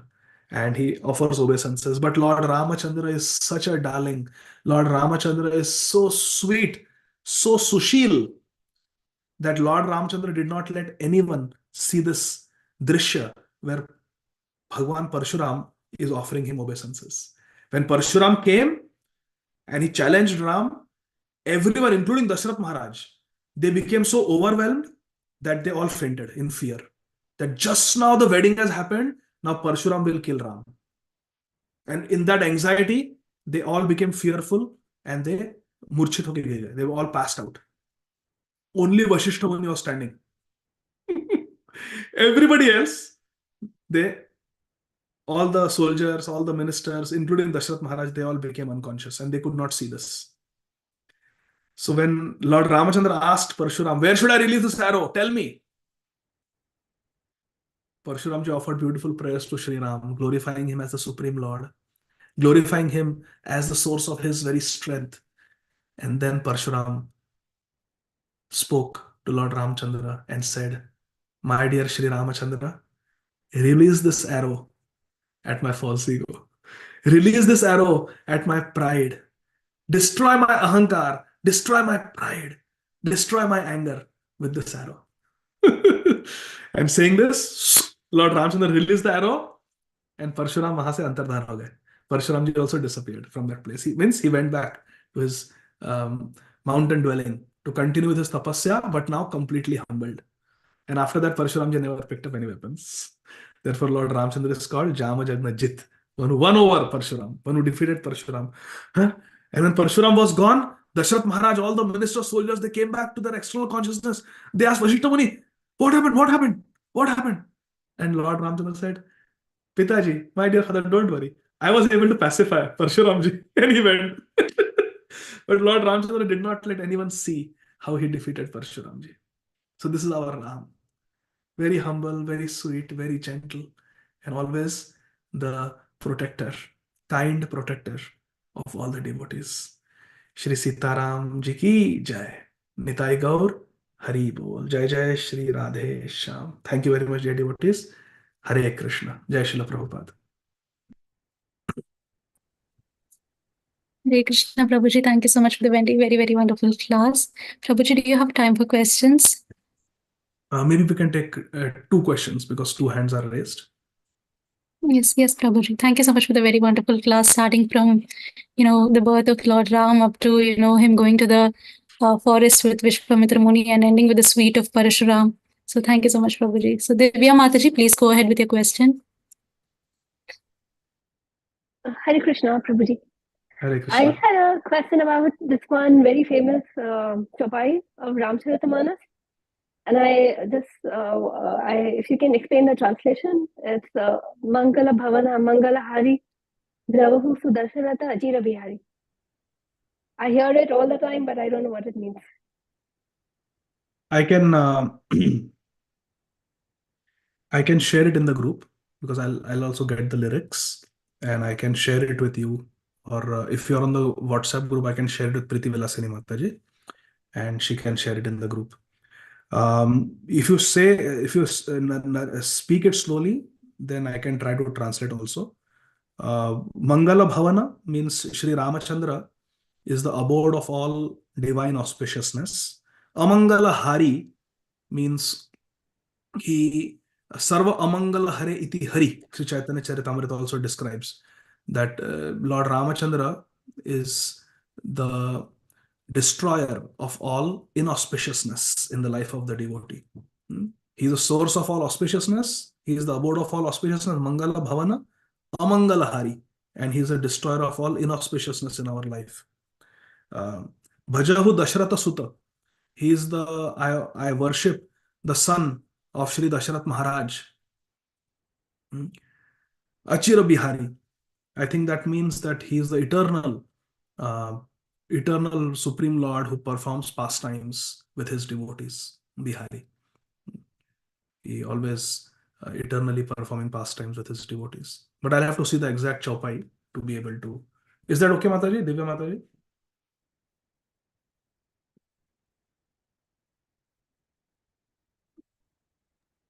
It's actually Dravahu Sudarshanata. Bhajahu? Ajira Bihari. Dravahu Sudarshanata. I'll have to see. Bhajahu. I'm also not very expert in this Avadhi, the language of Ayodhya. I'll have to see the exact words. So even I don't know. But if you give the exact words, then I can share the translation from authentic source. Okay. And there's just one more question if if that's okay. I had a question on the character of Dasaratha Maharaj. The shlok that we read in Bhagavad Gita, Sadhu Samdarshana, and as per Valmiki Ramayana, it says that Kausalya was kind of neglected. He always favored Kaikeyi because she was more beautiful. So, I mean, he's the father of Ram Chandra. So, how was he showing favoritism among his queens? So, Shri Dasaratha Maharaj is a pure devotee, and Kausalya was the principal queen of Maharaj Dasaratha, and Kaikeyi was the youngest and the most beautiful wife of Maharaj Dasaratha. And it is said that Maharaj Dasaratha gave special attention to Shri Kaikeyi.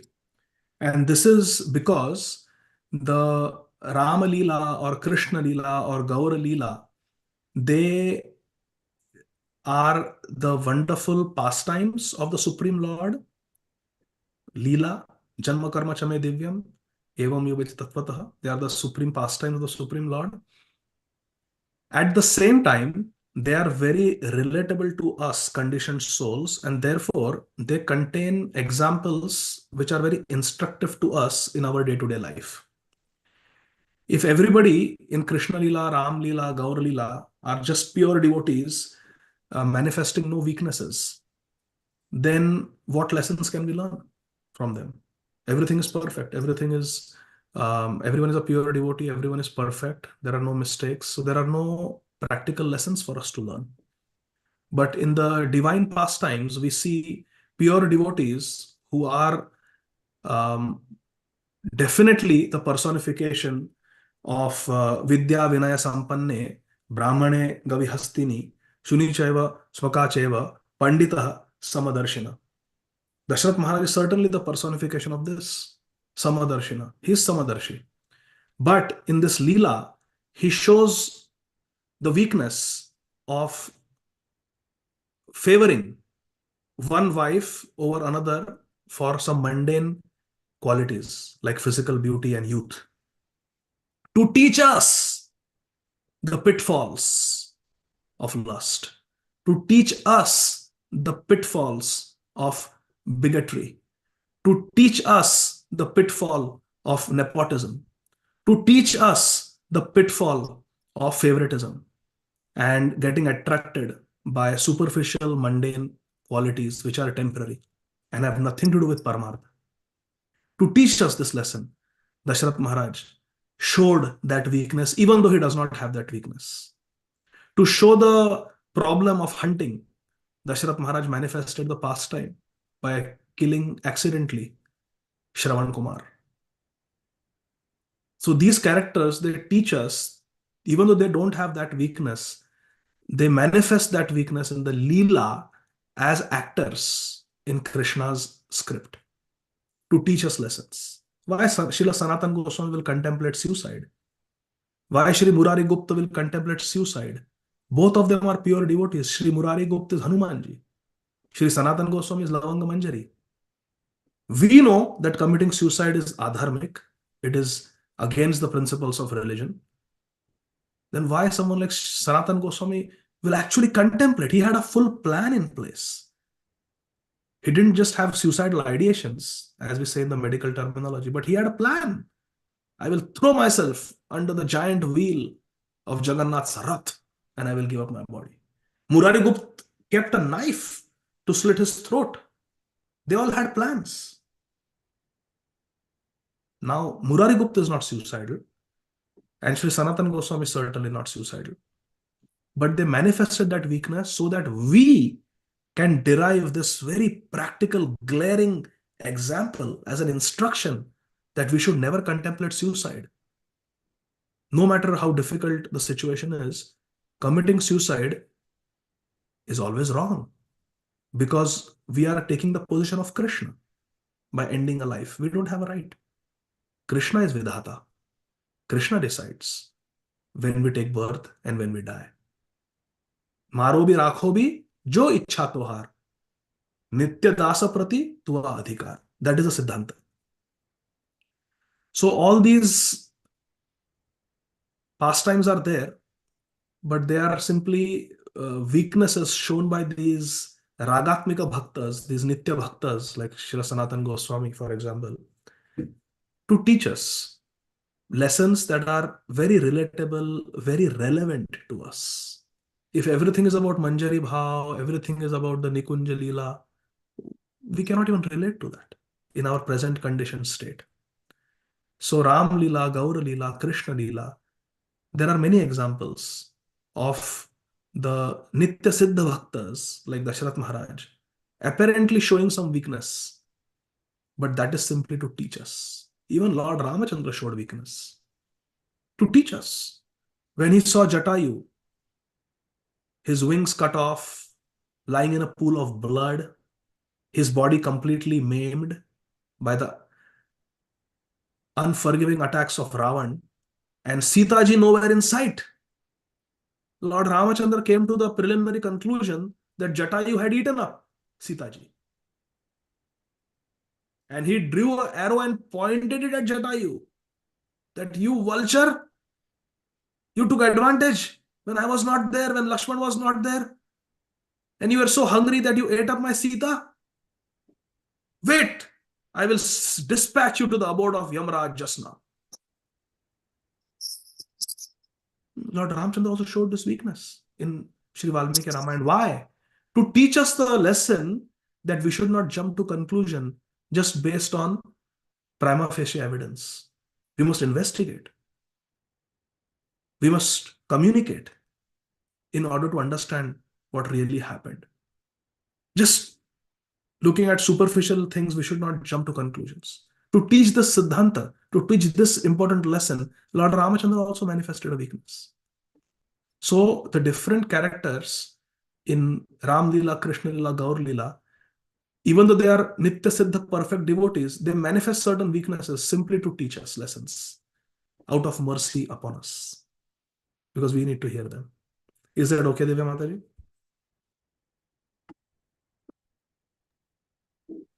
Hare Krishna. Hare Krishna. Hare Krishna, Prabhu, please go ahead with your question. Hare Krishna, Adi Gadadhar Prabhu. It Hare was Krishna. so fantastic, Prabhu. You showed as if the whole Ramayana in front of our eyes. The whole thing, the feeling you had, the way you expressed, the self-realized class. So I could see the whole Ramayana running in front of my eyes, Prabhu.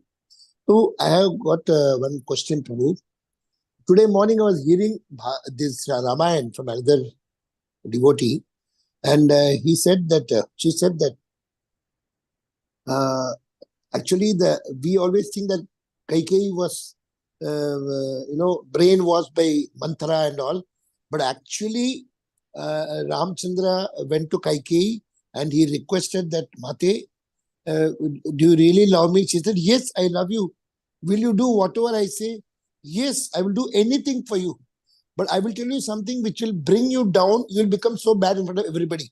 I don't care. I want you. You are more than Bharat for me. Then Lord Ramchandra has told the whole thing what is to be done. That was followed and the whole thing happened. So I wanted to confirm. Have you also heard about this?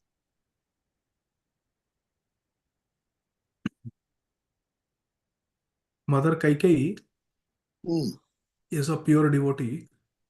And she is also a Nitya Siddha who came from the Nitya Ayodhya Dham in the spiritual world. So in Tattva, it is true that Ekela Ishwara Krishna Arasara Bhritya Jai Jaise Nachai Sai Taise Kare Nritya. This is a Siddhanta that all these Nitya Siddha devotees, they are like puppets in Krishna's hands. Therefore, our Srila Prabhupada also prayed. Kashtera putali jata nachao se mate, nachao Prabhu, nachao se mate. Katputli. Jal diary Prabhupada wrote. Aniya chojati Prabhu amare nachate, nachao Prabhu, nachao se mate. Prabhupada wrote like this. The Bodo Kripa song. Bodo Kripa bole that song, no? Bodo Kripa koile Krishna dhamera prati. Yes, Prabhupada is praying like that. Even Srila Sanatana Goswami Chaitanya Charitamrita tells Mahaprabhu that we are Kashtara Putali. We are wooden puppets in your hands. And you are the Sutradhar. You hold the strings and you pull and we dance. So it is 100% a fact that Kaikeyi acted as an instrument of Lord Ramchandra's will. And to teach us a lesson about the dangers of bad association. It is a fact that Balramji wanted to get his younger sister Shri Subhadra Devi married to Duryodhan as a puppet of Krishna, to teach us a lesson that you may be as powerful as Balram. If you go against Krishna's will, you will not be successful. Or Balramji wanting to kill Bhimsen for having hit Duryodhana on the thigh, Balramji got very angry. And he said, Bhim, I will kill you right now. But Krishna intervened and stopped. Again, Balramji is teaching us that you may be as great as me, as Balram. But if you stand against the desire of Krishna, you will be unsuccessful. Because Krishna is Aptakam. He's Satya Sankalpa. Whatever he thinks, he desires, that must come to pass. So to teach this, Balramji is taking a position against Krishna to teach us that no one, not even me, Balramji is saying, can be against my Krishna. Like that. So it is a fact. It is a fact that in Tattva, it is a fact that Mother Kaikeyi was a puppet in the hands of Lord Rama Chandra. And to manifest this beautiful pastime of Krishna going for vanvas, she was induced by Lord Rama to act like that. Even in Srimad Bhagavatam, Lord Narayana says to Jaya and Vijay, after they were cursed by the Chatushkumar, I induced you to act. I induced this pastime. I induced this fall down of yours. Don't worry. I am responsible. So this is Jai Jai se nachai sei taise kare nritya. Our Krishna, he makes his devotees dance as puppets and we dance. In Tattva, what you heard is true. I don't know who the speaker was, but it is true in Tattva. However, in Rasa, if we want to see, Rama Leela is, many places it is Karuna Leela. There are two types of Leelas, Sukakar Krishna Prabhu. There is two types of Leelas that make us cry. And Srila Gaur Govind Maharaj said, we have to cry for Krishna. Rurudu Suswaram Rajan, Krishna Darshana Lalasa. We have to cry for Krishna. Nayanam Galada Shrudharaya. Mahaprabhu is asking, teaching us, we have to cry for Krishna. Crying for Krishna, we have to meditate on two types of pastimes. One is Viraha Leela and one is Karuna Leela. In Viraha Leela, there is Vipralambha, there is separation, there is Vyoga, there is Viraha, but there is Asha, there is hope of Punarmilan, of reunion.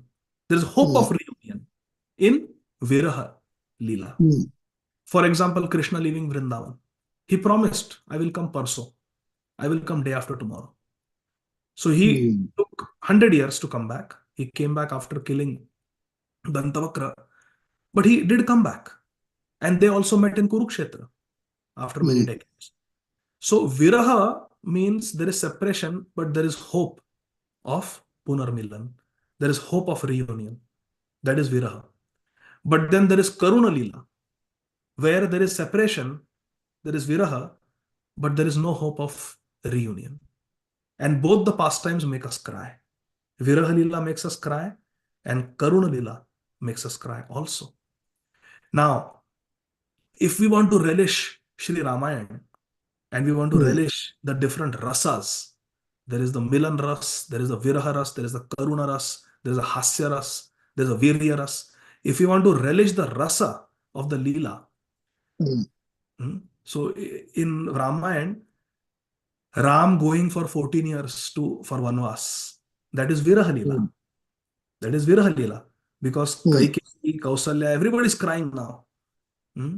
But there is a hope that after 14 years, Ram will come. Bharat is crying. Shatrughna is crying.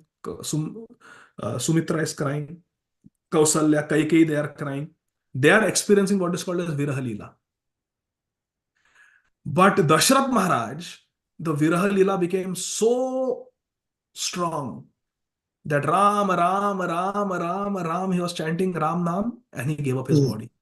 Could not bear the pain that I am responsible for banishing Ram for 14 years into the forest. Sita, Lakshman, I am responsible. He gave up his body. When Bharat came to Chitrakoot and gave this tragic news to Ram Chandra that Pitaji Padhar gaye, our father has passed away. What Ramachandra experienced, that is Karuna Leela. Hare Krishna. That is Karuna Leela. Now I will never meet my father again. I will never meet my father again. When we read from Sri Lochandas Thakur's Sri Chaitanya Mangal, Vishnu Priyara Vilap chapter, where the final night, Makar Sankranti night, the night before Makar Sankranti, where Sri Chaitanya Mahaprabhu, Sri Gauranga Mahaprabhu leaves Srimati Shachi Mata and Sri Vishnu Priya Devi. That Vishnu Sannyas. Priyar Vilap, that is Hmm. Karuna Lila. Because Amen. Vishnu they will never get to see Mahaprabhu ever again. Final darshan. So if this, from the point of view of this Karuna Lila, from the point of view of Viraha Lila, we don't think that Ram told Kaikeyi to act like that. Then there is no crime. You see? Hmm. Then there is no crime. We don't feel that. So from Tattva point of view, correct what you heard. But if you want to do Leela Aswadan, you want to taste the Karuna Lila, We you should want not. to try, then no. She vanished. She was overcome by bad association. She did this. She broke the heart of Ram. She broke the heart of Kausalya. She broke Dasaratha Maharaj's heart. If we want to experience this rasa, We should not then we listen. think like this, that Ram told her to act like that. You see? So Leela has tattva and rasa. From tattva which are correct, what you said. Because But Kaikeyi asked, why are you asking like this? Rama is telling, nobody will leave me from this place because everybody loves me. Only by this, only I have to go and Ravana is there. The whole purpose is to do all those things. I have to kill so many asuras. So that's why I'm begging you. She said, I'm ready for you, my dear son. I will do anything for you. So anyway, what you said is correct. Then we won't be able to Leela, we cannot enjoy the Leela. So we should therefore, not take this. Valmiki Muni, our Acharyas have said that Sri Valmiki Ramayana is Karuna Leela in many places. Jatayu, that is Karuna Leela. Ram Chandra saying, I will never see Jatayu Ram ever again. This is Karuna Leela. So in Ramayana, in many places, there is Karuna Leela. So if we want to experience that, then we cannot do this Tattva Vichar. So therefore, Sri Valmiki Muni, in the most authentic presentation of Ramayana, does not mention all these things. This may be reflection. Yeah. But I find Ramayana everybody sacrifice, no? Lakshmana sacrifice for Rama. Shatrugna sacrifice for Bharata. Everybody doing some sacrifice for each other. The whole Ramayana, I find everybody is doing something. They left everything for other person. Urmila sacrifice for Lakshmana to go and be with his brother, like that. So many things. I can see that a newly married wife will never like to leave her husband to go. She said, you go, you be with your brother. So, Sumitra also was telling you go. Otherwise, Lakshmana was afraid whether the mother will leave or not. But she said, you go. Before Lakshmana told, she told. I find Ramayana is so wonderful, Prabhu. We want to hear more from you, Prabhu. So nice, wonderful, Prabhu. Thank you very much. सुप्रभात कृष्ण प्रभु, आपने बहुत सुख दिया हमें आपके वाणी से. Prabhu, Hare Krishna. I'm a servant, Das. Hare Krishna. Thank you so much, Prabhuji. Prabhuji, do you have time? We have 2 more hands raised. Okay, we'll take Parima Mataji and my Nadia Chandra Prabhu. I'm seeing after such a long time. Hari bol. So yes, we can take both these questions. Okay, thank you so much, Prabhuji. Parima Mataji, please go ahead. Krishna Prabhuji, thank you so much for this wonderful class. Prabhuji, I had also heard one story about Mata Sita, that she could basically lift the bow. Once she had playfully lifted that Shiva Dhanush. And that is also one of the reasons why Dasaratha Maharaj decided that the person who can lift this and break this can only marry Sita. Is this a true story, Prabhuji? So in Valmiki Ramayana, this is not mentioned, but in the commentary to Valmiki Ramayana, in certain renditions of Ramayana, a story is mentioned, not exactly what you said, but this Shiva Dhanush was kept and worshipped in the palace of Sri Janak Maharaj for many generations, and no one was allowed to touch it because it's holy. Just like nobody can just go on the altar and touch Thakurji. We have to observe some etiquette. So it is mentioned that once some sadhus had come and they were conversing with Janak Maharaj, and Janak Maharaj was extolling the glories of this Shiva Dhanush. And Srimati Sita ji was a young girl at that time, and she was playing with her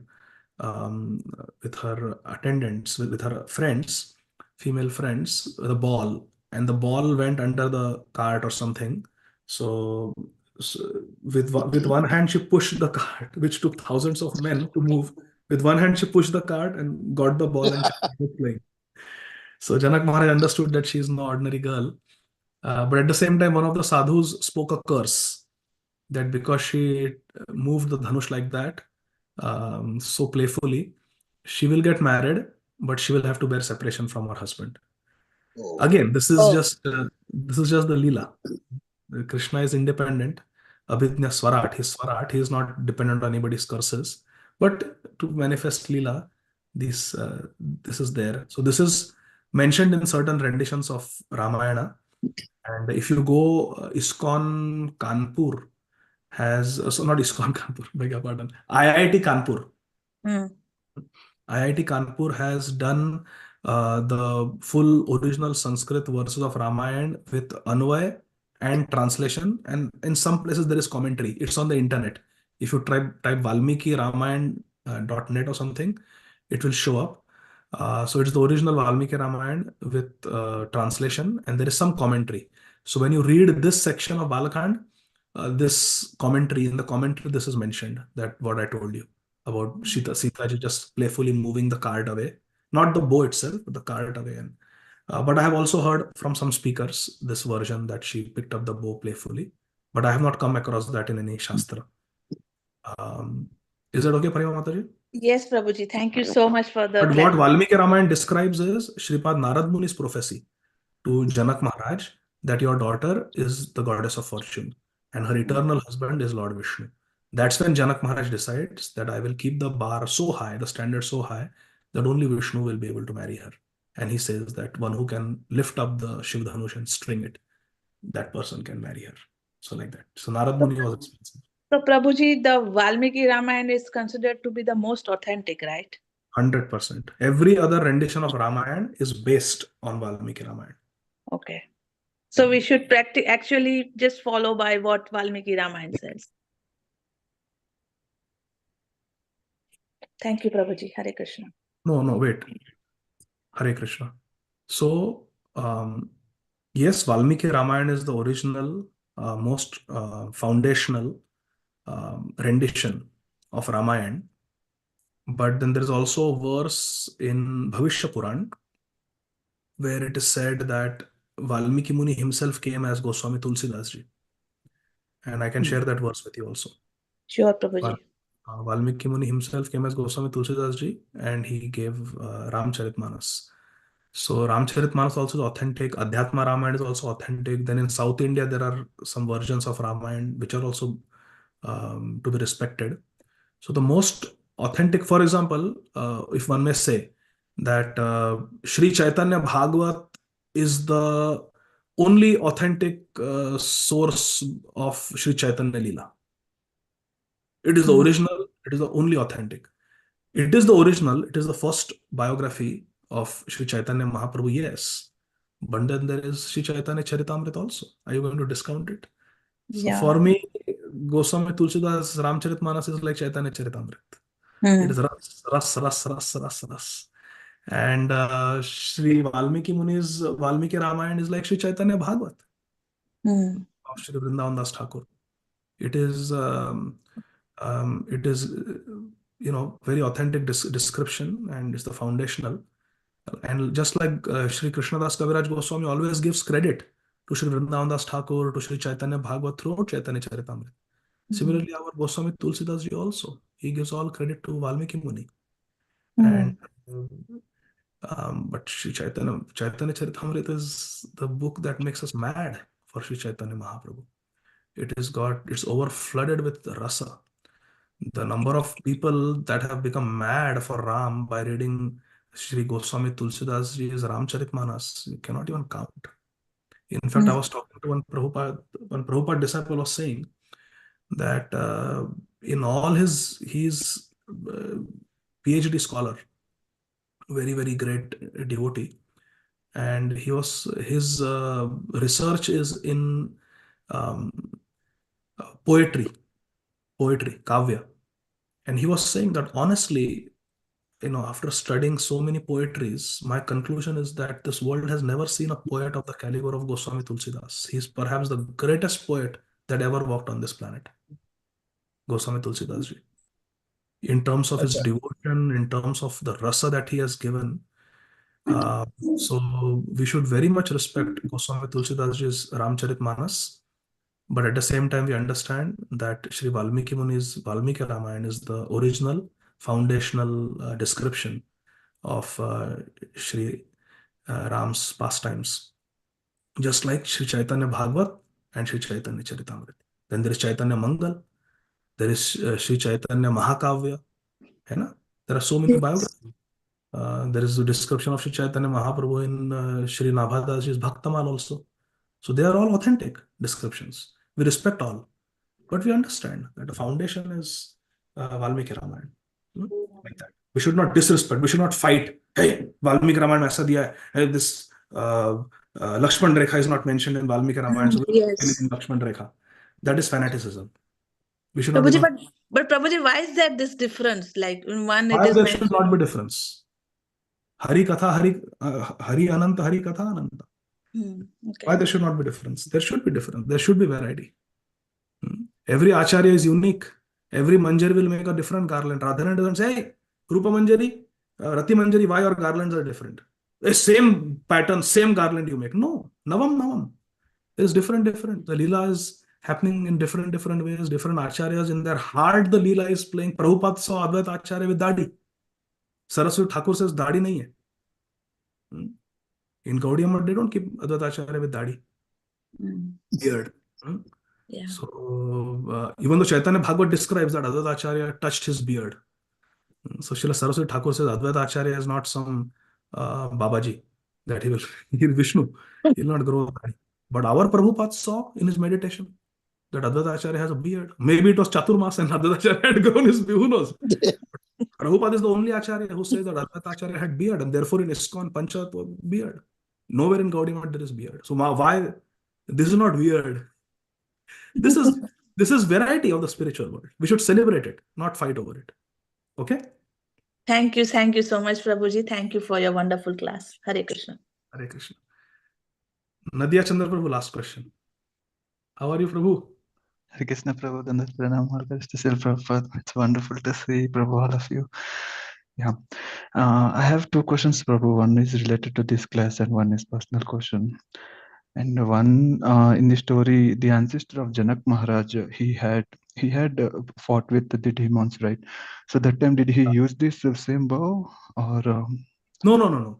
Okay, He fought with his weapons, and as a gift, he was given this bow as prasad. That you fought so nicely, you have pleased us, you have done a good service, we want to give you some reward, we will give you this bow as a Shiv prasad. You keep it, worship it, like that. And some silly question, Prabhu. So the bow must be bigger, and when Ram came, is it like does it stay same size? Because I see pictures of bigger bows sometimes, and it's a So silly very nice question. And actually, the commentators, the Sri Sampradaya commentators of Ramayana, they have commented on this. It is said that there are different measurements of length in our Vedic culture, and one measurement is dhanush. We say that Krishna pushed Kuvalaya Peed 10 bow lengths behind. So one of the measurements of length is bow, and bow is typically 6 feet, little more than 6 feet. The different measure, but one bow length means little more than 6 feet. The rule is the bow should be 1 or 2 inches taller than the archer. So if you are 6 feet tall and you are the archer, your bow should be maybe 6 feet 2 inches in length, so that you can hold it nicely, bend it, tie it, and pull it. So it is mentioned in Ramayana, Sri Valmiki Ramayana, that Lord Rama Chandra was medium height. He was medium built. He was not too tall for his day and age. He was not too short. He was medium. And this was a bow from many millennia ago. So how is it possible that Lord Ram could pick it up, hold the top end, push it, bend it down, string it, and then pull it? So therefore, the verse in Valmiki Ramayana where this pastime is mentioned, Lord Ramachandra is described as Mahatman. That he was not just a Atma. He was not just an ordinary person. but he was a great person. A great person can do this great act of that bow, even though it was taller than him, like that. Okay, now exactly how tall it was, how tall Ram, that Valmiki Muniji does not explain, but he simply uses the word Mahatmana, that okay, Lord Ram is not an ordinary Atma, he is Paramatma. He is a great personality, therefore he was able to do it, like that. Yeah, And our thanks, Acharyas have Prabhu. taken that word Mahatmana and said, see, this is the proof that he can do it, because he's not an ordinary person. And Okay. one last question, Prabhu. So you like last Ekadasi, when we had some discussion on Bhagavad Gita, like when someone asked that, so usually when any questions that came, when especially when they're my age, I usually answer. It's not as per Shastras, it's not as per Siddhanta, but I speculate and answer some questions but I regret later.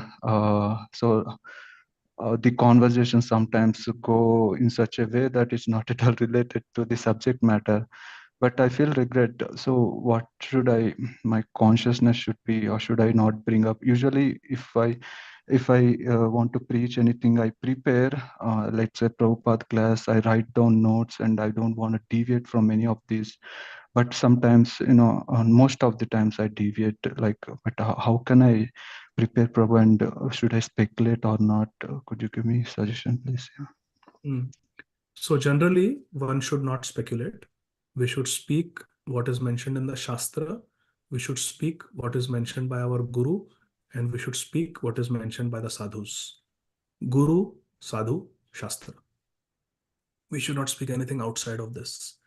We can take contemporary events, contemporary experiences that we have had, and explain them to elucidate what is mentioned in Guru Sadhu Shastra, what is mentioned by Guru Sadhu Shastra, to emphasize, to prove what is there in Guru Sadhu Shastra. One can use contemporary examples. For example, somebody is driving under intoxication. Somebody is drinking alcohol and driving, and then meets with a crash. DUI, driving under influence, and you get your license revoked. It's a felony to do that. You go to jail, you get penalized. So all these things happen. So to emphasize the point that our Srimad Bhagavatam first canto says, and what Srila Prabhupada says, that we should not do Madira, we should not intoxicate, we should not take intoxicants. If we take, there can be so many complications. One can get liver disease, one can get DUI, one loses money, one can get alcohol-induced dementia after many years of alcohol use. So many things can happen from alcohol intake. Now, to emphasize the correctness of the Shastra and what Guru Sadhu Shastra are saying, to emphasize and prove that point, one can use contemporary examples from day-to-day life. That is allowed. But speculation means we don't know the answer and we are guessing it. That we should not do. That we should not do, because with speculation, we are by ourselves. When we repeat the Vani of Guru Sadhu Shastra, they are standing behind us to protect us. Like, for example,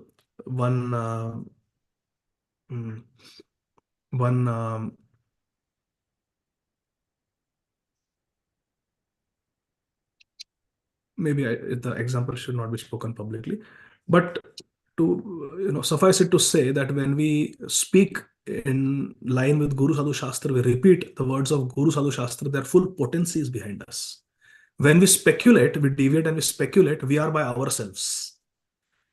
So it's a very dangerous situation. And imagine what effect it will have on the audience. They will remember and they will say, oh, Ram Chandra Prabhu said like this. Oh, Gadadhar Prabhu said like this. And they will quote to 5 other people. They will quote to 10 other people. After a few years, that will become Siddhanta.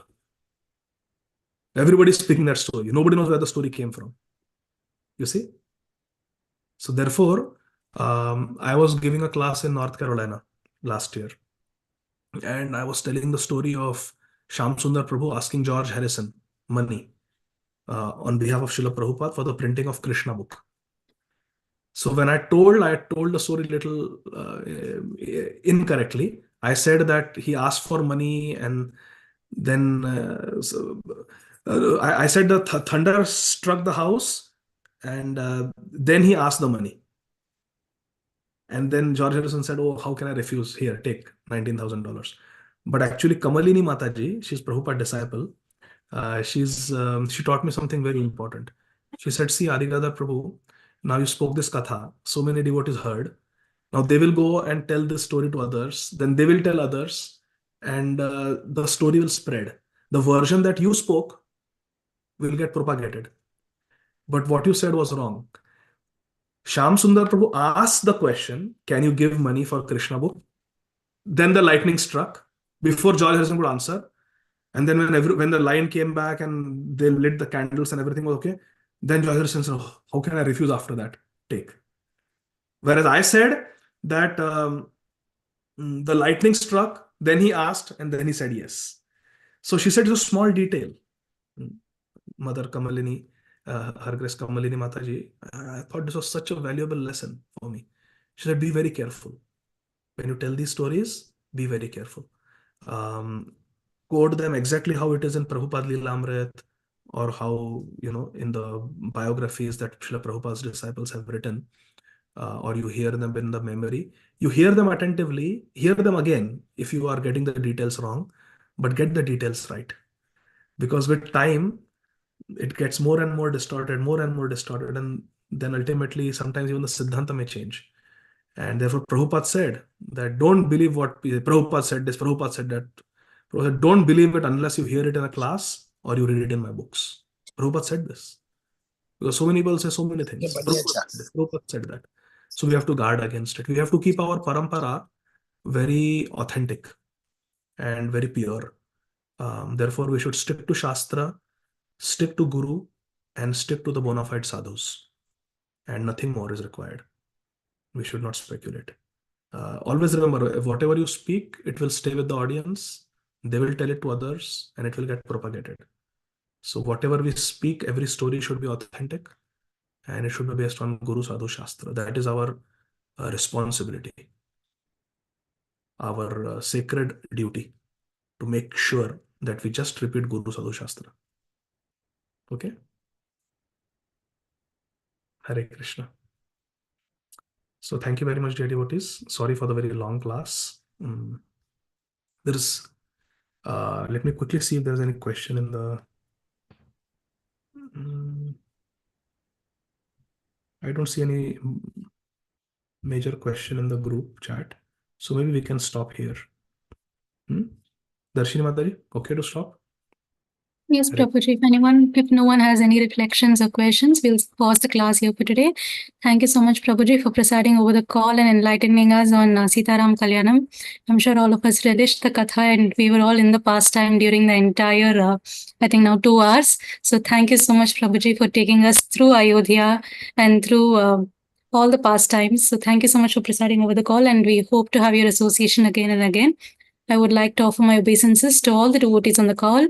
Vancha kalpitarubhyascha kripa sindhubhyev cha patitanam pavanebhyo vaishnavebhyo namo namah. Anant Koti Vaishnav Vrinda ki jai. Srila Prabhupada ki jai. His Grace Adi Gadadhar Prabhuji ki jai. Jai.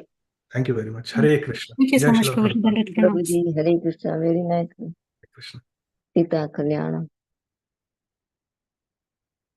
Devotee, ending the call.